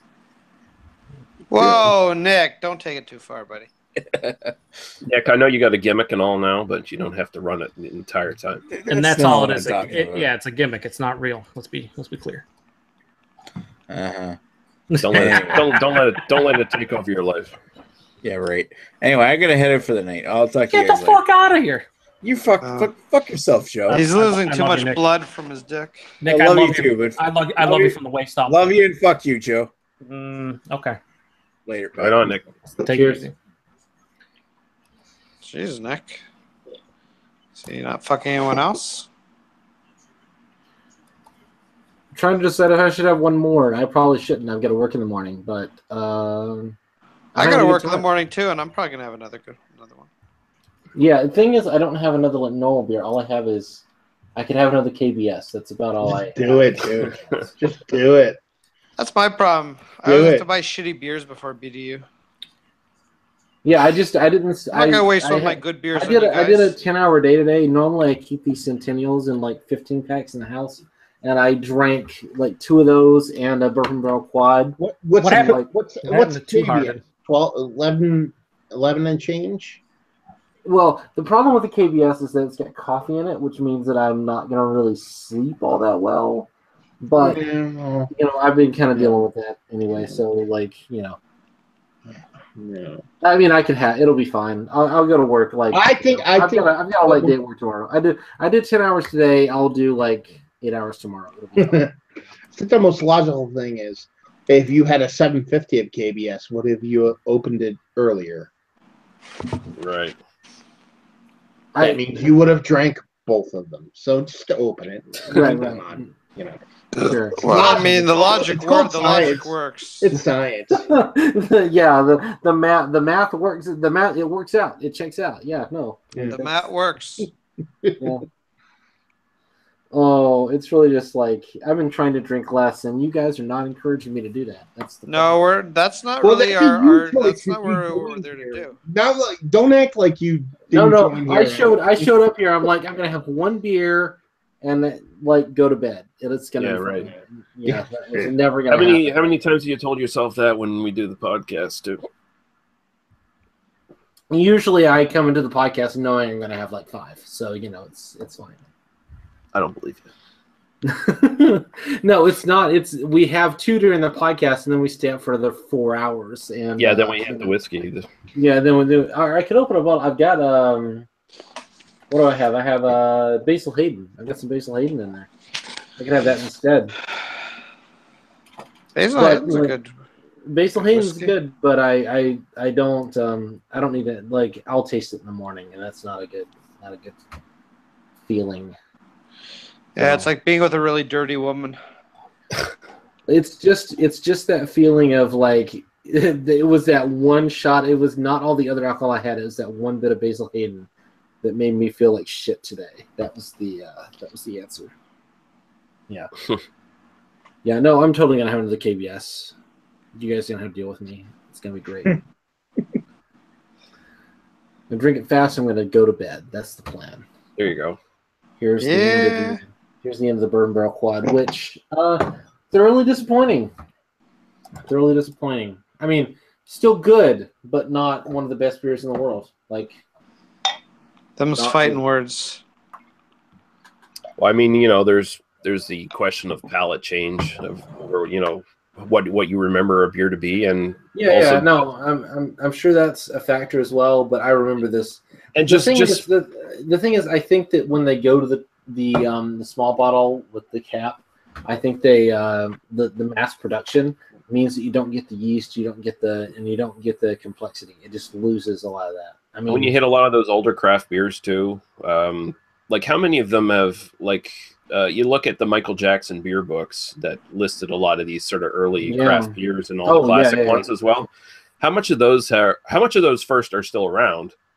And how much of those have changed like drastically compared to what they were when Michael Jackson? You don't have to go back that far. You look at like the Alstrom brothers and their like 2004 review of like Unibrew Triple or something, right? Fin de Monde, and call it the greatest beer ever. And it's like, I mean, sure, maybe. With all the issues that we could have with Beer Advocate, which all of us would have issues with, like Beer Advocate. But without even going into that, just like, yeah, maybe that was in 2004, but like the world has changed, and that's kind of what we were talking about, right? Like the world has changed, even if the liquid hasn't, but the liquid has, and that's at this point, it's like, you do it. Paul's back. That fucker. It's like at this point, you do a triple. That's cute, right? I mean, I can get the Dark Horse Sapient, which is like $10.99 for a 6-pack of a 9% triple, and it's a really good triple.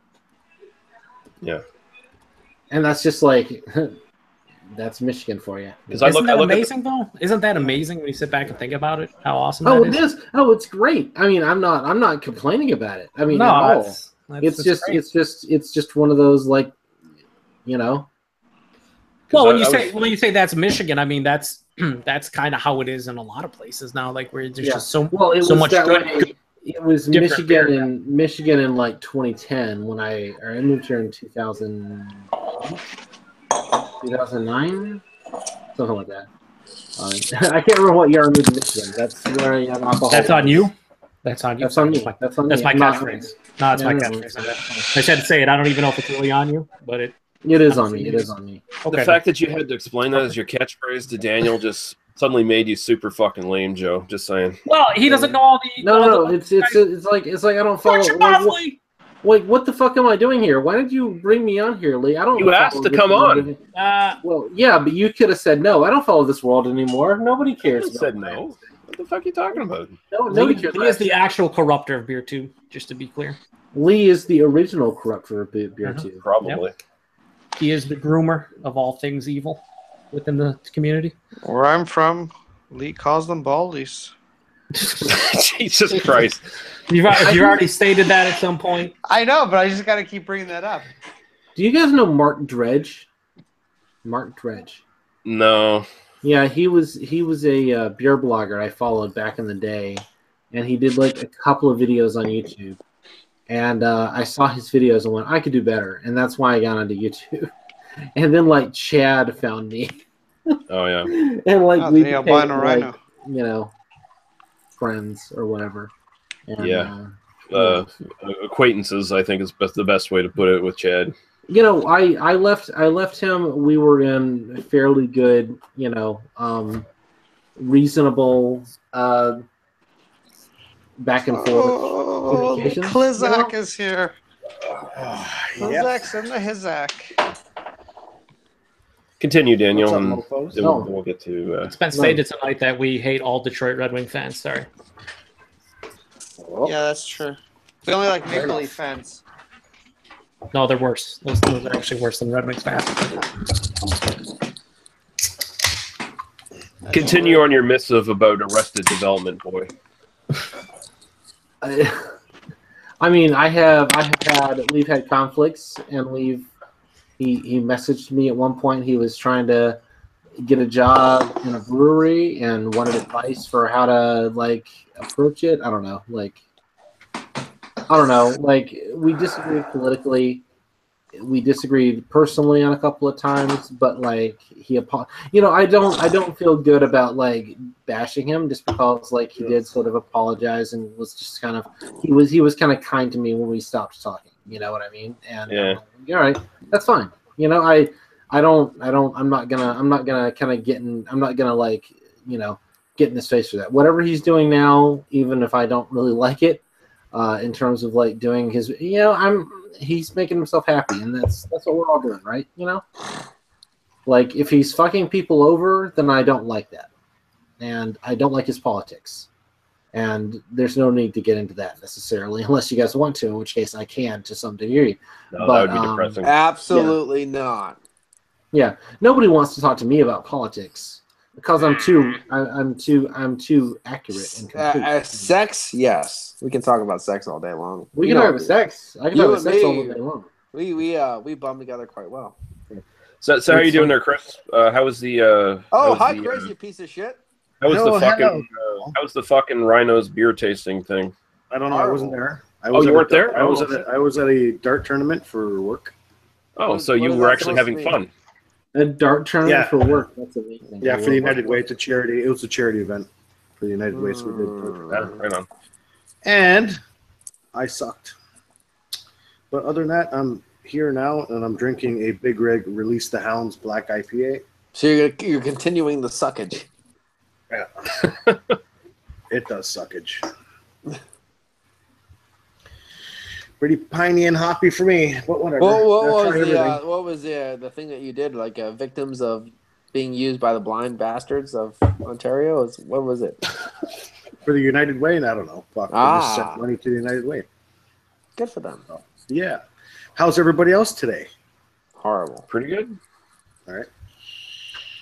I had a good black IPA just now. The Saint Ambroise, their black IPA is actually fucking decent. I'm kind of amazed anybody still makes a black IPA, but maybe in Canada that's still a relevant style. Oh, in Canada they make the Insidious IPA, which is a lovely black IPA. Yeah, well, this one doesn't have like all those fucking super dank overly piney hops. It actually tastes. This one does. Yeah. The St. Amboise one, I was pleasantly surprised with it. It was different. I mean, honestly, you drinking it, you wouldn't think IPA anything. Drinking it, like just by the taste, it's got more of a smoky flavor. I feel like the black IPA was always the concept of like we want to do something dark, but we want it to not be sweet. We want it to have some like another dimension, and really that's where what you should be doing is you should be doing a dark lager. Right. Even if you do it as an ale, you should be doing a short spear or again. I'm going to go back to this. The Tamavi Ležák is basically the greatest style that no one's ever heard of in the United States or in North America, because I'm speaking to Canadians.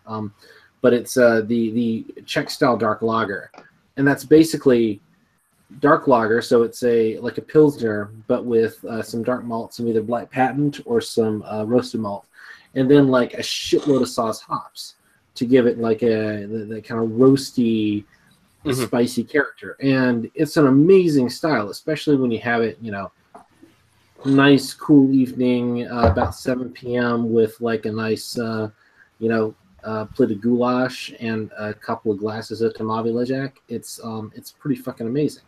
Right. Fuck, it's almost like you see my last name. That's scary. That's pretty funny. Anyway, go on. No. I'm just saying, like, it is one of those things where, like, if all we know is what we learn online from BeerTube and from Beer Advocate and Rate Beer and the BJCP, we miss things like the idea that like Czech Pilsner is a style. Like really, there are like 7 styles that are built into Czech Pilsner, but like we don't give a shit because we can't get any of them. I mean, it's just a matter of like the culture changes and like the way that we respond to that changes. Because they basically make a bunch of different like bright lagers built around degree Plato. So you just sit there and you order, I'll take the 5 degree, because you want like that much alcohol. But it'd be basically the same beer with just like a little bit more alcohol, a little bit more, And they only make like one style, and then like with it's just a different culture. It's a different experience. And I feel like we miss the culture of beer sometimes by obsessing over like sort of technical details. Yeah, one of the first one I ever had was called a Cascadian Dark Ale from Old Forge, and I had it. And I was like, wow, that's pretty crazy. It's kind of like what you were saying, really woody, hedgerow, spicy, herbal, with this dark fucking atmosphere all around it. I was like, that's pretty fucking good. I actually like that shit, but it's something you didn't find locally. I don't think it would go pretty far as that goes. Like, in the IPA, the new black IPA style, but like a Cascadian Dark Ale. It's like, that's pretty fucking. I like that shit. It's different, but it's good. Now, if I was where you were, when you could actually have it at the source, that'd be a whole new thing. I don't want to pretend like the Tamavi Ležák was the same thing as a black IPA because it wasn't on this. But like the whole idea was to merge. It sounds more like what I had, more so than what black IPAs are today. To merge the dark malt with the hops in a way that sort of accentuates the best qualities in both. Yeah. Whereas I feel like in so many of the black IPAs, it's really now the other style is to go with like the super citrusy, sweet but bitter hops alongside like a really dark malt. In which case, basically, it's like I'm drinking like grapefruit and chocolate at the same time. Grapefruit and chocolate, yeah. Well, what I had was more like what you were talking about. If you mix it, stuff. If you make it work properly, it can work.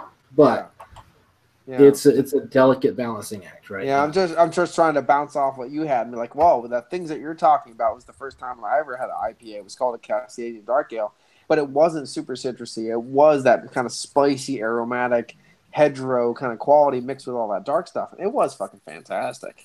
Yeah. It was. Wow, that's amazing. I feel like there is this sense in which like we in America are trying to like recreate the stuff that came from Europe. But we're doing it with like completely different water and completely different. Like it is like it'd be interesting if we were trying to do more to sort of develop our own styles based on like sort of what we have available and kind of working on our own sort of authentic. Well, I always thought it was really great when someone could like get down tradition to a T. Done. Tradition is done. Now we can go from there. Are there these guys are trying to like okay, this is what tradition says. We've never done it before, but we're gonna experiment around it instead of. Are there really any like authentically new North American styles that are just like off the wall different? It depends on what you mean by off the wall different. Because the double IPA I think is legitimately a thing, or triple IPA, or the West Coast IPA is legitimately something that required technology. It required like the West Coast style hop. It basically required the development of the Cascade hop to develop, and that's something that only came about in the late '60s, and so could only have been developed sometime after that. I think of like when I try to think of like a uniquely North American style, one of the only things that really comes up in my head is maybe like cream ale, which is like the sort of compromise between lager and ale, right? The big thing that comes in my mind is those huge double IPAs, the huge American barley wines. Yeah, the triple IPAs. I mean, I guess American barley wine would count because that is markedly different from. I mean, even the bourbon barrel aged stuff, and that's like, but it really comes down to it's all about like a community. It's all about a communication between and among cultures. It's not about like it's always a development because like barrel aging was something that was a thing in England in 1750. Like really like high alcohol old ales were a thing that was it's not like the concept of barley wine has changed. I mean, ultimately, but the hop, we're the varying. Hop qualities, what hop are you using? This and that. I think most of the solid styles got developed in the 1800s, and then after that, it's just been a kind of conjuncture of this or that or this or that. A lot of those styles just came by accident anyway. It was just fucking publicans mixing their beers together. Oh, here's the porter. Here's the stout. Here's the. I'd really love to have like an actual like 1840s London old ale, which is basically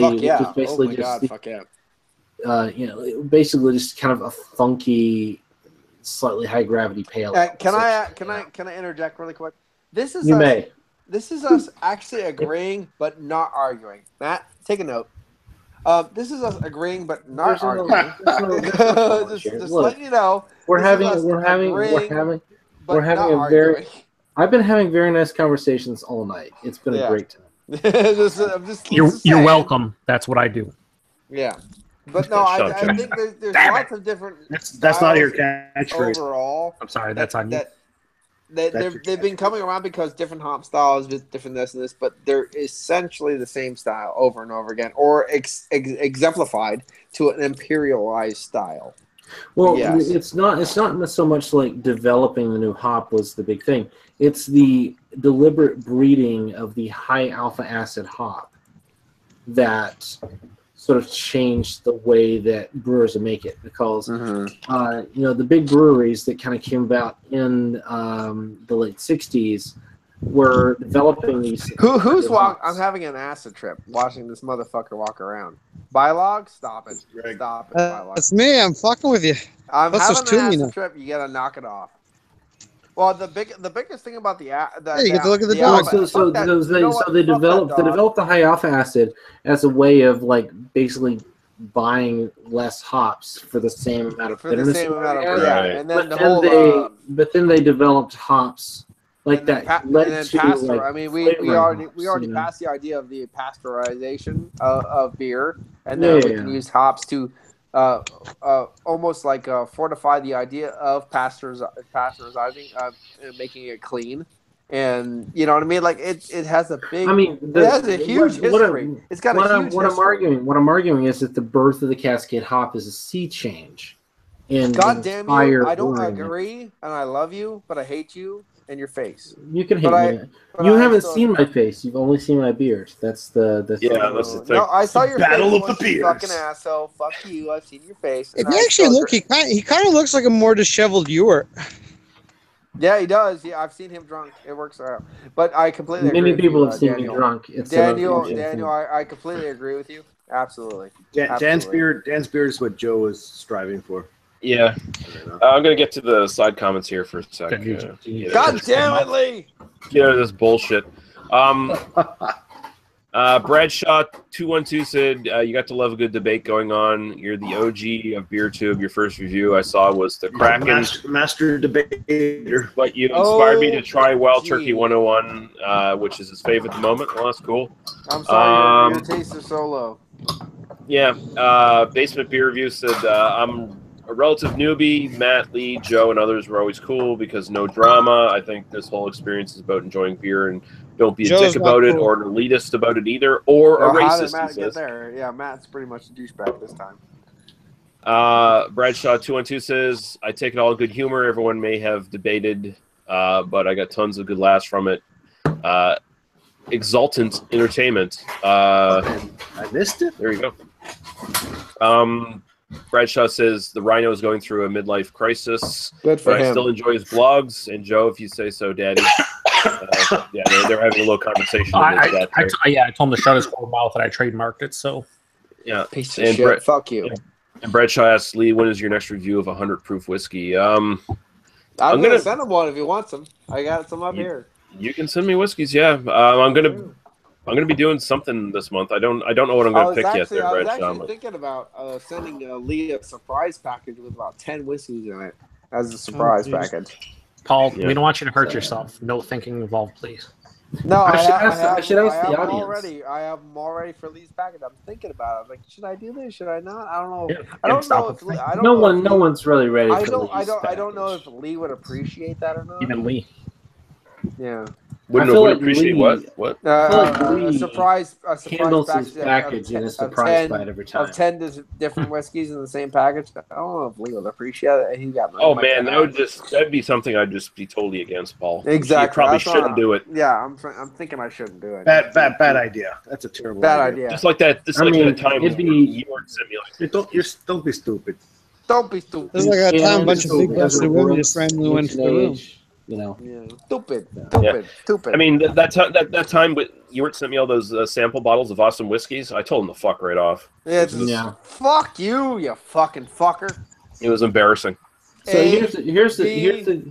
I feel like I should ask the audience, the 4 people who are watching this or whatever. Should I come back to BeerTube? That's you should. Yes. No, I don't trample. Well. You might get picked on by others. That the only appropriate response would be if you want to. Yeah. If you want. The only thing that Daniel we got a skunk. The only thing that Daniel I seem to agree on is that's not a very nice thing to call. I guess. I didn't hear what Paul had to say, so I was gonna say the only thing that Daniel I seem to agree on all the time is sex. Every time we talk about sex, we get lovey oly doubly. It's pretty fantastic. I think we agree on more than just not just but it's a little bit extra. Yeah, it's a nice thing. Yeah, attack the skunk. Attack it. Get it. Bite it. No, she's gonna get sprayed. I don't want her to get sprayed. That's the best part. I hope you get sprayed, not your dog. Come on, Greg. Fuck well, the dog's gonna go for that would be awesome if it happened live right now. It's a proven fact that if you jump on the skunk and Jamie would have it won't spray you. If you go up to him and try to give it a high five, I mean, yeah. If you put your dick in its ass, it won't spray high five, skunk. Yeah. All right, guys, don't worry. The skunk is gone. It is running away.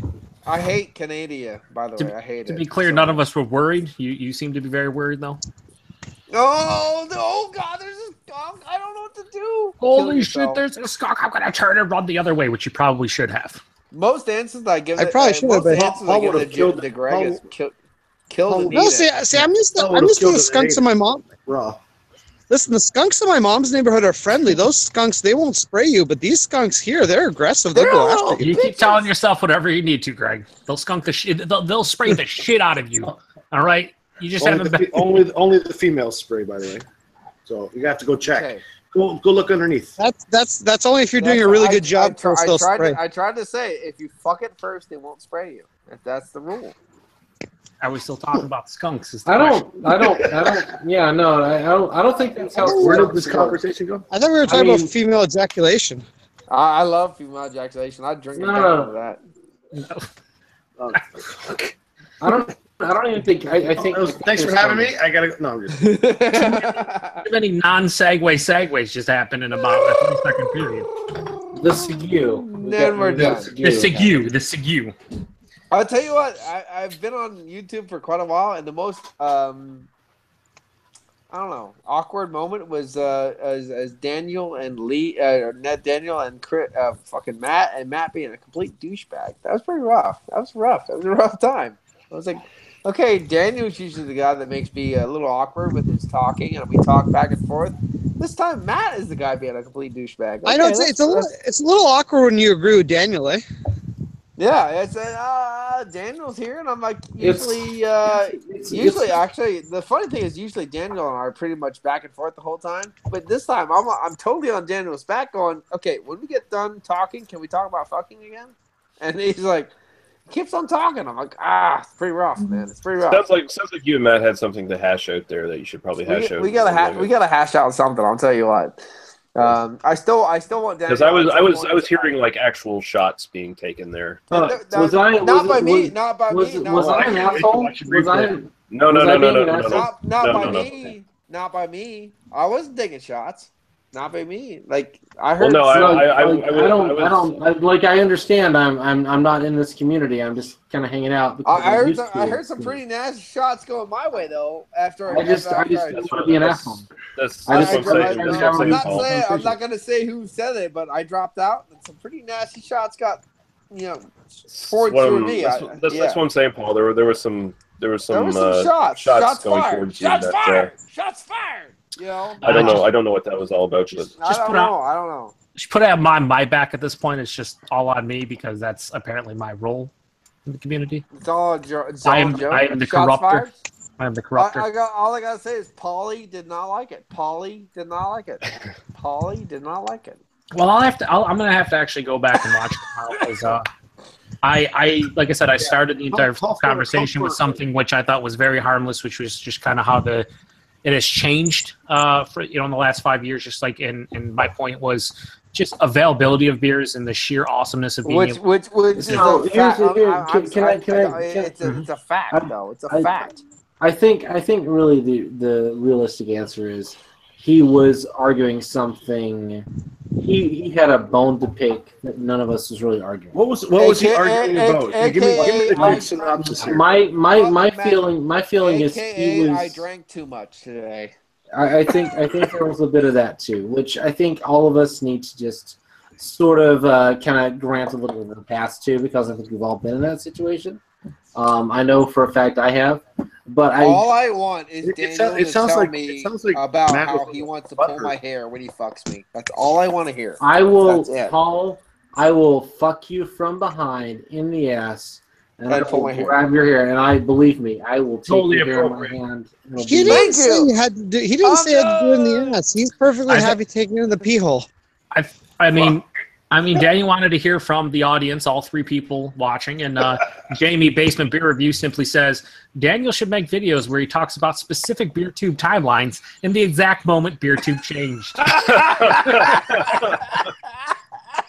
That requires research.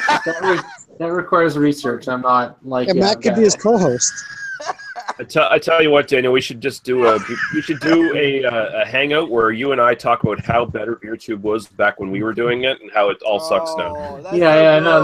I would do that for like 4 hours, you know. You guys need. I will not watch this unless you bring Chad with 73 Z's in his name to the forefront. No. Oh, come on. Come on. He made a video a couple years ago, and he started the video with something like so where did all the good beer tubers go? I remember Ryan and a couple other people were like, they're still here if you care to look, but like, what are you doing? And he's like, what is the whole point of this? There's a lot of people that shit on him, but I was like one of those things where I was like, what are you even talking about? See, now that guy fits Matt's argument. Give me the 5 original beer tubers. Beside, okay, give me 3 more because I got Daniel and I got Lee here. So who are the? We're not even original. Well, I mean, Jody's gone. I definitely Jody's gone. I Chad's definitely would call gone. myself original. Chris is gone. The only accurate answer is Ryan's gone. Lee's penis, Lee's dog, Lee's cat, Lee's trailer, which now See, is. I think the first 2 I can remember are Beer Expedition.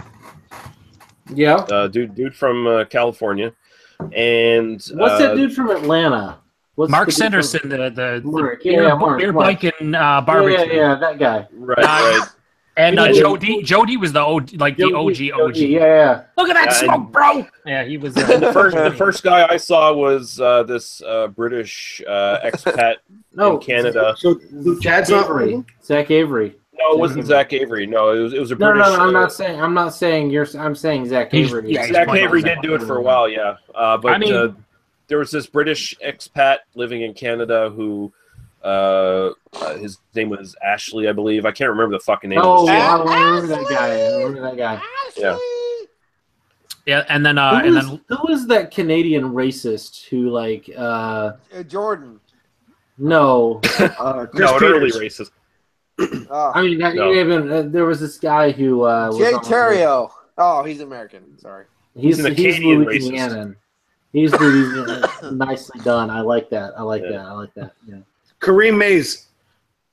No, there was some guy who was kind of in the homebrew community, and I was watching his videos, and then he did a video where he said, "What do I respect?" and he pulled up a Confederate flag, and I'm like, "Dude, I'm from Alabama. Go fuck yourself." And it was now I realize he was just totally trolling the community, and then he I don't. The only Pittsburgh bong guy. No. He's not capable of doing anything. The only homebrew. Remember Dwarf?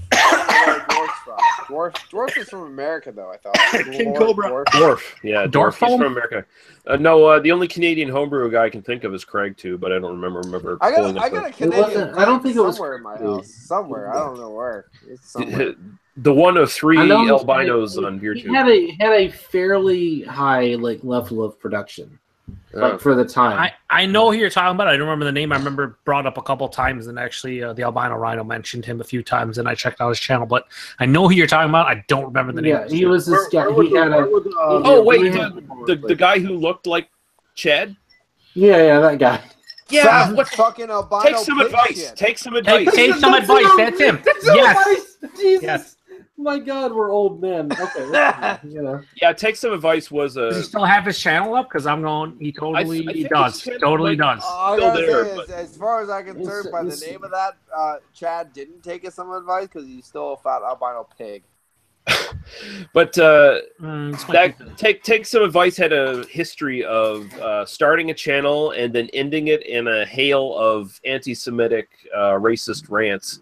That's how he did it. He would start a channel for a while and he would troll people, and then he would make one last final video, basically, "Oh, the Holocaust didn't happen," or something else. It did actually happen. So Stupid. Yeah. So I'm glad it didn't stop there. That guy was a major fucking idiot, and I mean, I'm pretty sure he was just trolling, but apparently he's just that stupid. I remember. Wow. I think it was Craig too. Did a video response. I'm sorry, but Craig is an asshole. Craig Fairway is an asshole. He will always be an asshole. He's a piece of shit, and I fucking hate him. Tell us how you really feel. I'm trying to remember the details of a 10-minute video I watched 7 years ago. So I like Jake. I still like Jake and Dar, but Craig Fairway is a piece of shit. Okay.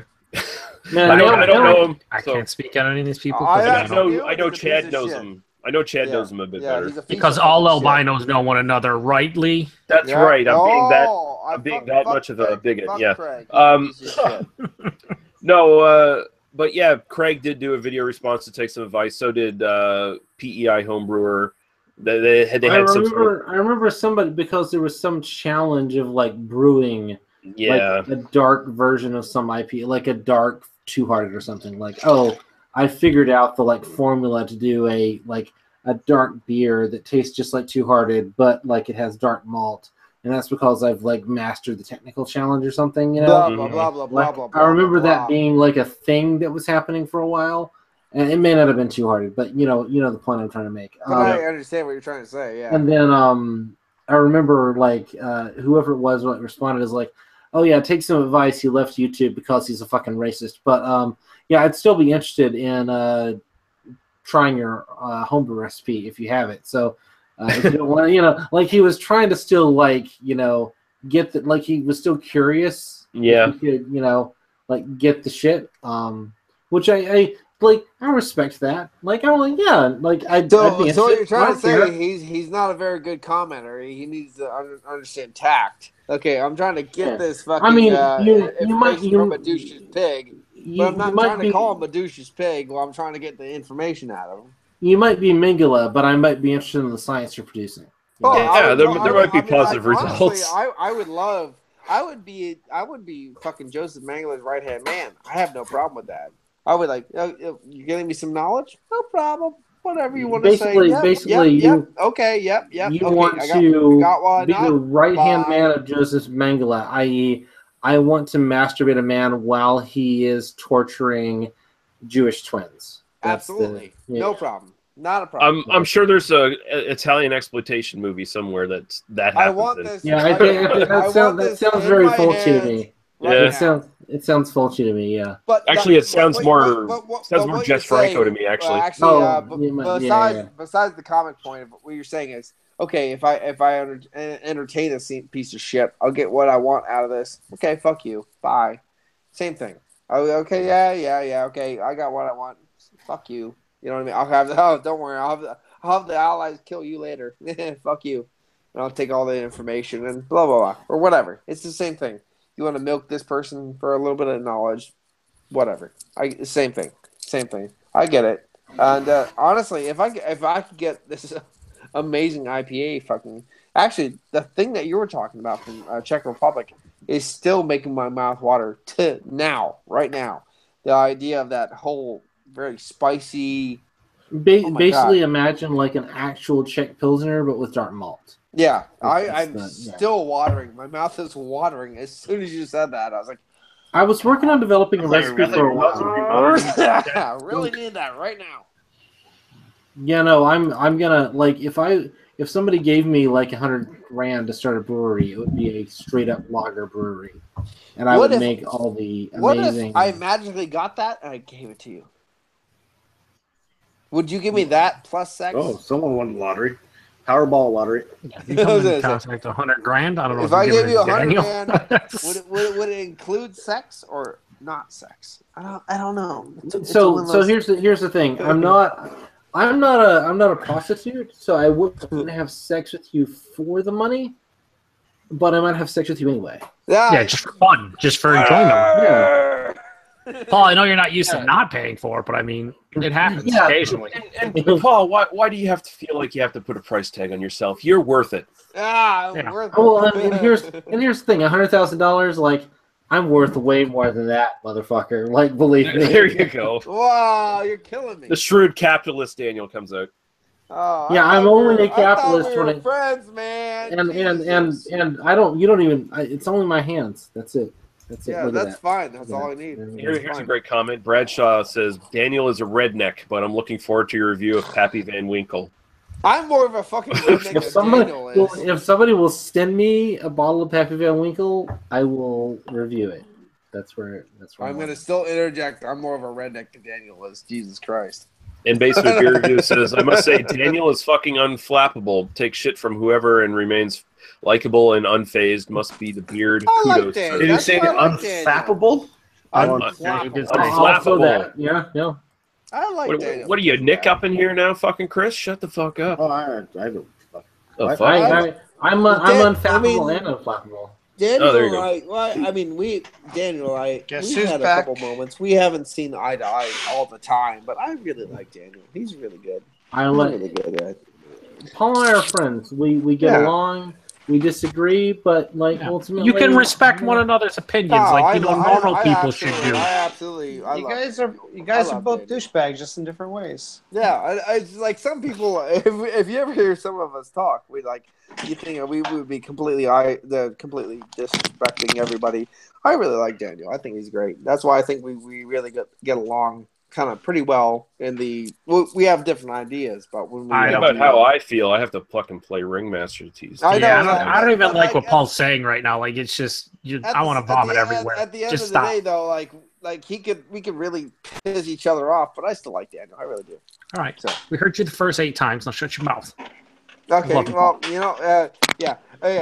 You didn't see the comments. I really love you. Stop getting mad at me. I'm glad this isn't an episode of my podcast because it'd be the least downloaded one ever. Oh, it'd be the most downloaded with. Actually, don't worry. For views, I will tell Daniel to fucking shit straight up. It'd be great. For just be like, spice it up. Gotcha.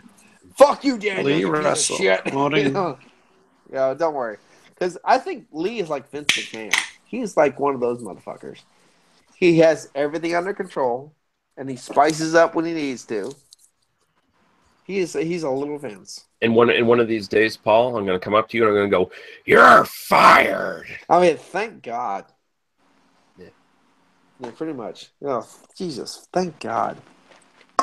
I love that people think I might get upset over this shit. Believe me, like over the internet. Nope. Thank you. Because I mean, Daniel, isn't it true? Back in the good old days when BeerTube was great, you and I were talking about this shit all the time with people. So. Oh yeah. Well, the other thing is, back in the day when it was really good, Lee already told me he was fired. He tore both of his quads, but I'm over it. That's right. Yeah. I'm over it. I'm over it. And that happened while he was starting a hangout too, which made it even more impressive because he went on with. Impressive. Yeah. Well, he tore both quads when he came over. Paul, you're fired. But I mean, I was sitting down, so it didn't matter that I tore my quads. You want help up? No. It's not like I was getting up anytime soon. Okay, I'll walk out. The next fucking week, I was back on, so it's all good. I don't even think I have any quads. It's just like gelatinous jelly down there. Oh. You get on somehow. Yeah. Fantastic. Oh, all right, we're gonna break. We're gonna break right here. We're gonna go into that Lee's podcast. City of Lingdad. Let's go. What are we talking about? I still have to watch some movies. Oh shit! Oh yeah, I'm not gonna be there. I'm not gonna be there Friday. My wife gets back in town on Friday. I will definitely not be on. We need to do it right now. Let's go. Go. Yeah. Yeah, and if you can't swing it there, Paul, just let me know like a little bit ahead of time. Don't worry, I'm doing it. Let's go now. Fuck it, I'll do it live. We'll do it live now. Go. Hey, this is Lee here with the podcast. Hey, we're Canadian, right? Okay, here we go. Yeah, it's cool. Welcome. Welcome to the latest episode of They Must Be Destroyed on Sight podcast about movies. I'm Lee Russell. I'm here with Paul Romali. Hey, how you doing? Hey, actually, that never happens because Paul shows up like 45 minutes into recording. Hey, I had a little nappy too, but I'm back here. Here we go. Let's go. Are you doing your Bill Cosby impression? Because I got a fella pudding pop. Apparently, his Canadian accent is a Bill Cosby impression. Canadian Bill Cosby without the rape. Which is, I mean, that's highly offensive on like 2 different levels. No, at least two. Yeah. Yeah, I love it. Without the rape. Here we go. Jamie says, "I respect In the Basement, but I don't really agree with how he murdered all those people." Well, yeah, that's a sticking point with everybody in this panel. I like it. Bradshaw, I don't know who In the Basement is. Oh, wait. Well, you need to change your goddamn YouTube name there, sir. I will. I call you Mr. Dark Eyes. Dark Eyes. Dark Guys? You say Dark Guys? Dark Guys? That's racist. Bradshaw says, rye is the best. Family Reserve is okay. You're not a true redneck till you chew. Also, why was the rhino not invited, my fellows? He was invited, but he never, like, he was off doing some sort of tasting bullshit at some brewery. Cave and Kettle. Where they're pretending his opinion matters. I'm pretty sure. Are we talking about Justin Bradshaw right now? Justin Bradshaw? Are we out rednecking each other at this point? Like, is this something that we're supposed? Like, is there a challenge here? If there is one, I'm unaware of it, but I'm also on board if there is one. I'm pretty sure I win because I survived a fucking car crash. Yeah, and you also literally live in the backwoods where I win. Things are happening. Yeah, Paul was literally rescued from his crash car today by myself. Monday, in my fucking feet up a fucking mountain. I win. Yeah, there you go. Is anybody impressed with that? I mean, the only thing I really have is, like, I lived the first 28 years of my life in Alabama. I was born in Birmingham, Alabama. I grew up. Birmingham is the fucking capital of the world. Downs, you have some stories that you might want to tell us. Did you ever? Of the rednecks? I will. I know. This is the only question I have to ask. The other one, Daniel. Have you ever had a full-blown picnic? A full-blown picnic? Yes. And I hope you say no. Depending on how you define full-blown picnic. A picnic is where we hang people in the South. Then no, I have not. Okay, then you're not a true redneck. I win! Yeah!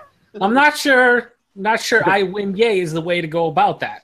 Yeah. For full picnic to dark guys, I don't know where we're going on this one. I didn't say dark guys. Did I say dark guys? You said dark guys. I'm just saying, in the South, when you have a picnic, that's what happens. I mean, I'm perfectly fine to sort of reject the idea that, like, I'm a real, like, redneck, but there is that sort of sense of, like, I feel like I should at least be in the running just based on I spent almost 30 years in Alabama. You could have spent your 30 years in the library. Who gives a fuck? Do you ever hang somebody? No. The end. Wow, that's really that's really drawing a line somewhere. That's very specific. I feel like that's probably the most insulting thing you could ever say about a redneck. Basically, you're not a redneck unless you hung a black person from a tree. So unless have you smelled Negro flesh? Then you're not a redneck. You might be a redneck if. So unless we get Jay Terrio on here, we're never going to solve this debate, and he's never coming on here. So my God, the way Daniel answers the questions I give him makes him the most beautiful person in the world. I love him. Daniel's amazing. Thank you. The way he answers my questions are like, wow, that is fucking fantastic. Most people can they start going completely nuts. Daniel's like, you know what? Fuck you. All right, I got it. Fuck you. I get it. That's amazing. I'm sorry if I challenge your assumptions in ways that are uncomfortable for you, Paul. No, I love it. It's fucking fantastic. I got a full heart on. This is why you and I should have a podcast, just us like bullshitting for an hour. Yeah, that'd be fucking fantastic. No, when are you and Paul starting When are you and Paul going to get rid of Lee and start your new offshoot podcast? They must be aroused on site. God damn it! Really, we need Lee just to provide some structure. I like Lee. He gives us that little about temperate zone. There's 3 inches of a temperate zone between what we talk about, and then we just go into it again. Hey, I'll have you know I have 4 inches. Thank you very much. Yeah, fully hard. Oh, I'm sorry. And that's thick. That's a round. That's not length. That's a round. No, well, like a tuna can. Is that how it works, Liz? Damn right. There's a little bit out of a core in there, though. I have to tell you, it's pretty unfunctory. It's a little fishy, but it's safe and it gets the job done. Mm-hmm. It's like a tuna. Hey, Lee, I appreciate that, even if no one else laughed. I love it. I love it. Actually, I felt bad because what was it? This is not supposed to be offensive. I'm sorry about this. There's a disclaimer first, so no, this do your thing. No, this is an absolutely actual question for Lee. What was it where I was supposed to be on with Daniel and the Mrs. Daniel? What was that one? I can't remember. That was the Mel Brooks episode. Yeah, the Mel Brooks. I'm sorry I missed that. I was really looking forward to it because and Ryan was on there too.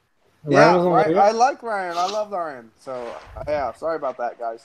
But we'll have to make some other one in the future. I got completely fucked up on that one. So not drunk. I actually got shit I had to do. So yeah. So we'll have to just let me know. I'll make sure I make time for it because I have a new schedule. I could actually give you. I actually have a printed out fucking schedule now. That's cool. So I can actually give you a yes or no by. Like I was saying, Paul, I want to do some bonus stuff where we just like bullshit for an hour about like some sort of obscure slasher movies. I have two. If you can only do weekends.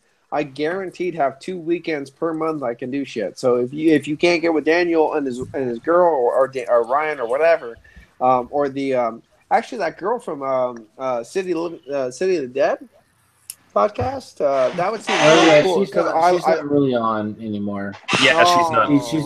She's busy. She's got other things. That happens. I'm kind of mad at James that he took off her intro too, so we don't even have her sexy voice intro anymore. It's just me and James going on now about bullshit. Okay. I like Amicus stuff, so just every 2 weekends I'll let you know what my weekends are. So just hit me up and we can do something. Doesn't matter what it is, something. I was thinking I'm working all weekend next weekend, so. I was thinking, like, trying to knock off a couple episodes, like just bonus episodes or one full episode and a bonus episode of something midweek, I also Wednesday. have middle of the week stuff, too, so just let me know. Yeah. Yeah, I'm sorry. I'm just not, like, Shannon's coming back in town on Friday, and I'm like, yeah, no, I'm not getting on podcast at 11 o'clock. If I could actually videotape that'd be good. That'd be fine. It's a lot of things to want to videotape. Yeah, I do. I'm lonely. Do you really want to watch me like fuck my wife? Is that a thing? It'd be fine by me because I'm fucking lonely. Would you pay for that? Because we can make that happen. Like, I don't know about paying for it, but I've seen Chad fuck his wife, so I mean, I'd probably be good for it. Jesus. No, is Chad married? Is Chad married? Really? No, he was. He was. It's his ex-wife. I'm getting a little bit. No, we're talking about a different Chad, I think, Dan. Oh, okay. Not I'm getting into the dry heaves. I'm getting full scale dry heaves now. Yeah, I was going to say you went dark there, but you probably I don't think really white. I don't think anyone would marry. I got a picture of that, and there was an ass next to her ass, and I was like, you know what? I'm done. Okay, we're good. I'm fine. By the way, this vape flavor I'm having right now is maple syrup pancake. It's fucking delicious. You're so Canadian. Stop being a pussy. Smoke a real cigarette. Fuck, I'm almost 8 weeks in. I can't fucking smoke a cigarette now. Fuck that. You don't want to ruin it. Hey, my office manager's on the patch right now, and she's real horny. I'm not going to go any further than that. I'm going to go to some last comments here, and then I'm going to shut this down. Please, for God's sake, give me go off the addresses. fucking rails too much. Oh, my God. Oh, we're still live? Fuck. Yeah, we are. I can get there in 5 hours. Give me an address. Give me an address. Drink this by myself? We're not. Dude, are you kidding me? I'm going to fuck her way before you will. I hope I can watch this. All right, Bradshaw says stuck inside of Mobile with the Memphis Blues again. Wow, Mobile, Alabama. I'm white, but this is going off the rails. I lived in Mobile, Alabama for 2 years. There you go. There he is, Dan throwing down his redneck card again. Basement Beer says Lee will be the buffer in a podcast, but never the fluffer in a podcast. That's true. Thank God. Unless it's a female podcasters, I'll be the fluffer then. I don't know. I think Lee's been the fluffer for me a couple of times on They Must Be Destroyed. So Could be. I finessed you into it. And Jamie also says, "Can I be on a podcast where we talk about how bad Forrest Whitaker was in Rogue One?" His character that Can we be on a podcast where we just discuss how bad Forrest Whitaker is? No, Forrest Whitaker in Rogue One was just like, okay, you know what? His character's there. I would like a little bit of a backstory on that. It's not Forrest Whitaker is bad. It's the character has no context. Like, yeah, it's like we need some sort of guy breathing with assistance from cybernetics. We're pretending like we're doing a backstory on the technology that made Darth Vader. Like, I don't understand. Like, the whole point. He's Osama bin Vader in that film. Forrest Whitaker is fine. It's not Forrest Whitaker's fault. It's not even just his character, too. I mean, in Rogue One, the fucking Asian Jedi guy with no Force powers was just terrible. I know. I love that actually. I love that guy. That guy was fun. I didn't like him. Well, here's the thing. Here's the thing, Chris. That movie is so anti what every other Star Wars movie is. The whole point was that the Force was just a religion, and it was actually a religious debate instead of just a given that the Force was there and the Force was a thing. He was a true believer who didn't actually have any Force powers. It was just he was Force sensitive, but he didn't know how to channel his powers. He didn't have the training, right? Like, the whole point was we don't have the culture around it. Like, the Force. Like, it was one of those things. Like if the Jedi was still around, he would have been trained to be a Jedi, but he didn't know how to harness his powers. Essentially, I mean, I feel like he would be like a great Jedi had there have been like an academy he could go to or someone. Wow, yeah, that's exactly. fantastic. Yeah, but in the context of the actual story, though, it's like Jedi is just a ancient religion at that point. Did he have Force powers at all in the movie? Yeah, like the one guy shot first. Well, until Darth Vader comes at the end, just fucks everyone up. he claimed he was Force sensitive. Yeah, exactly. But I feel like being able to, like, you know, destroy the flying thing with the one bolt from the blaster or whatever. Like, I feel like he is Force sensitive just based on his martial arts skills. I mean, no, 100% he's Force sensitive, and the Force did help him, but he didn't quite know how to use the Force. He just sort of, there was something there, but not quite. You know, it's kind of like he was getting there, but he couldn't quite come. Besides the one shot, if he was a little bit Force sensitive, something else would have been nice. He also opened the cage halfway through the movie, didn't he? I thought he did. It's been a little while. I just feel like you look at him and it's like he's the Force gives the justification for the blind swordsman mythos, right? In my opinion, he seemed like the guy that was you wanted him to be a Jedi or you wanted him to have some kind of fucking Force power, but other than that, he was just comic relief. Well, you know what?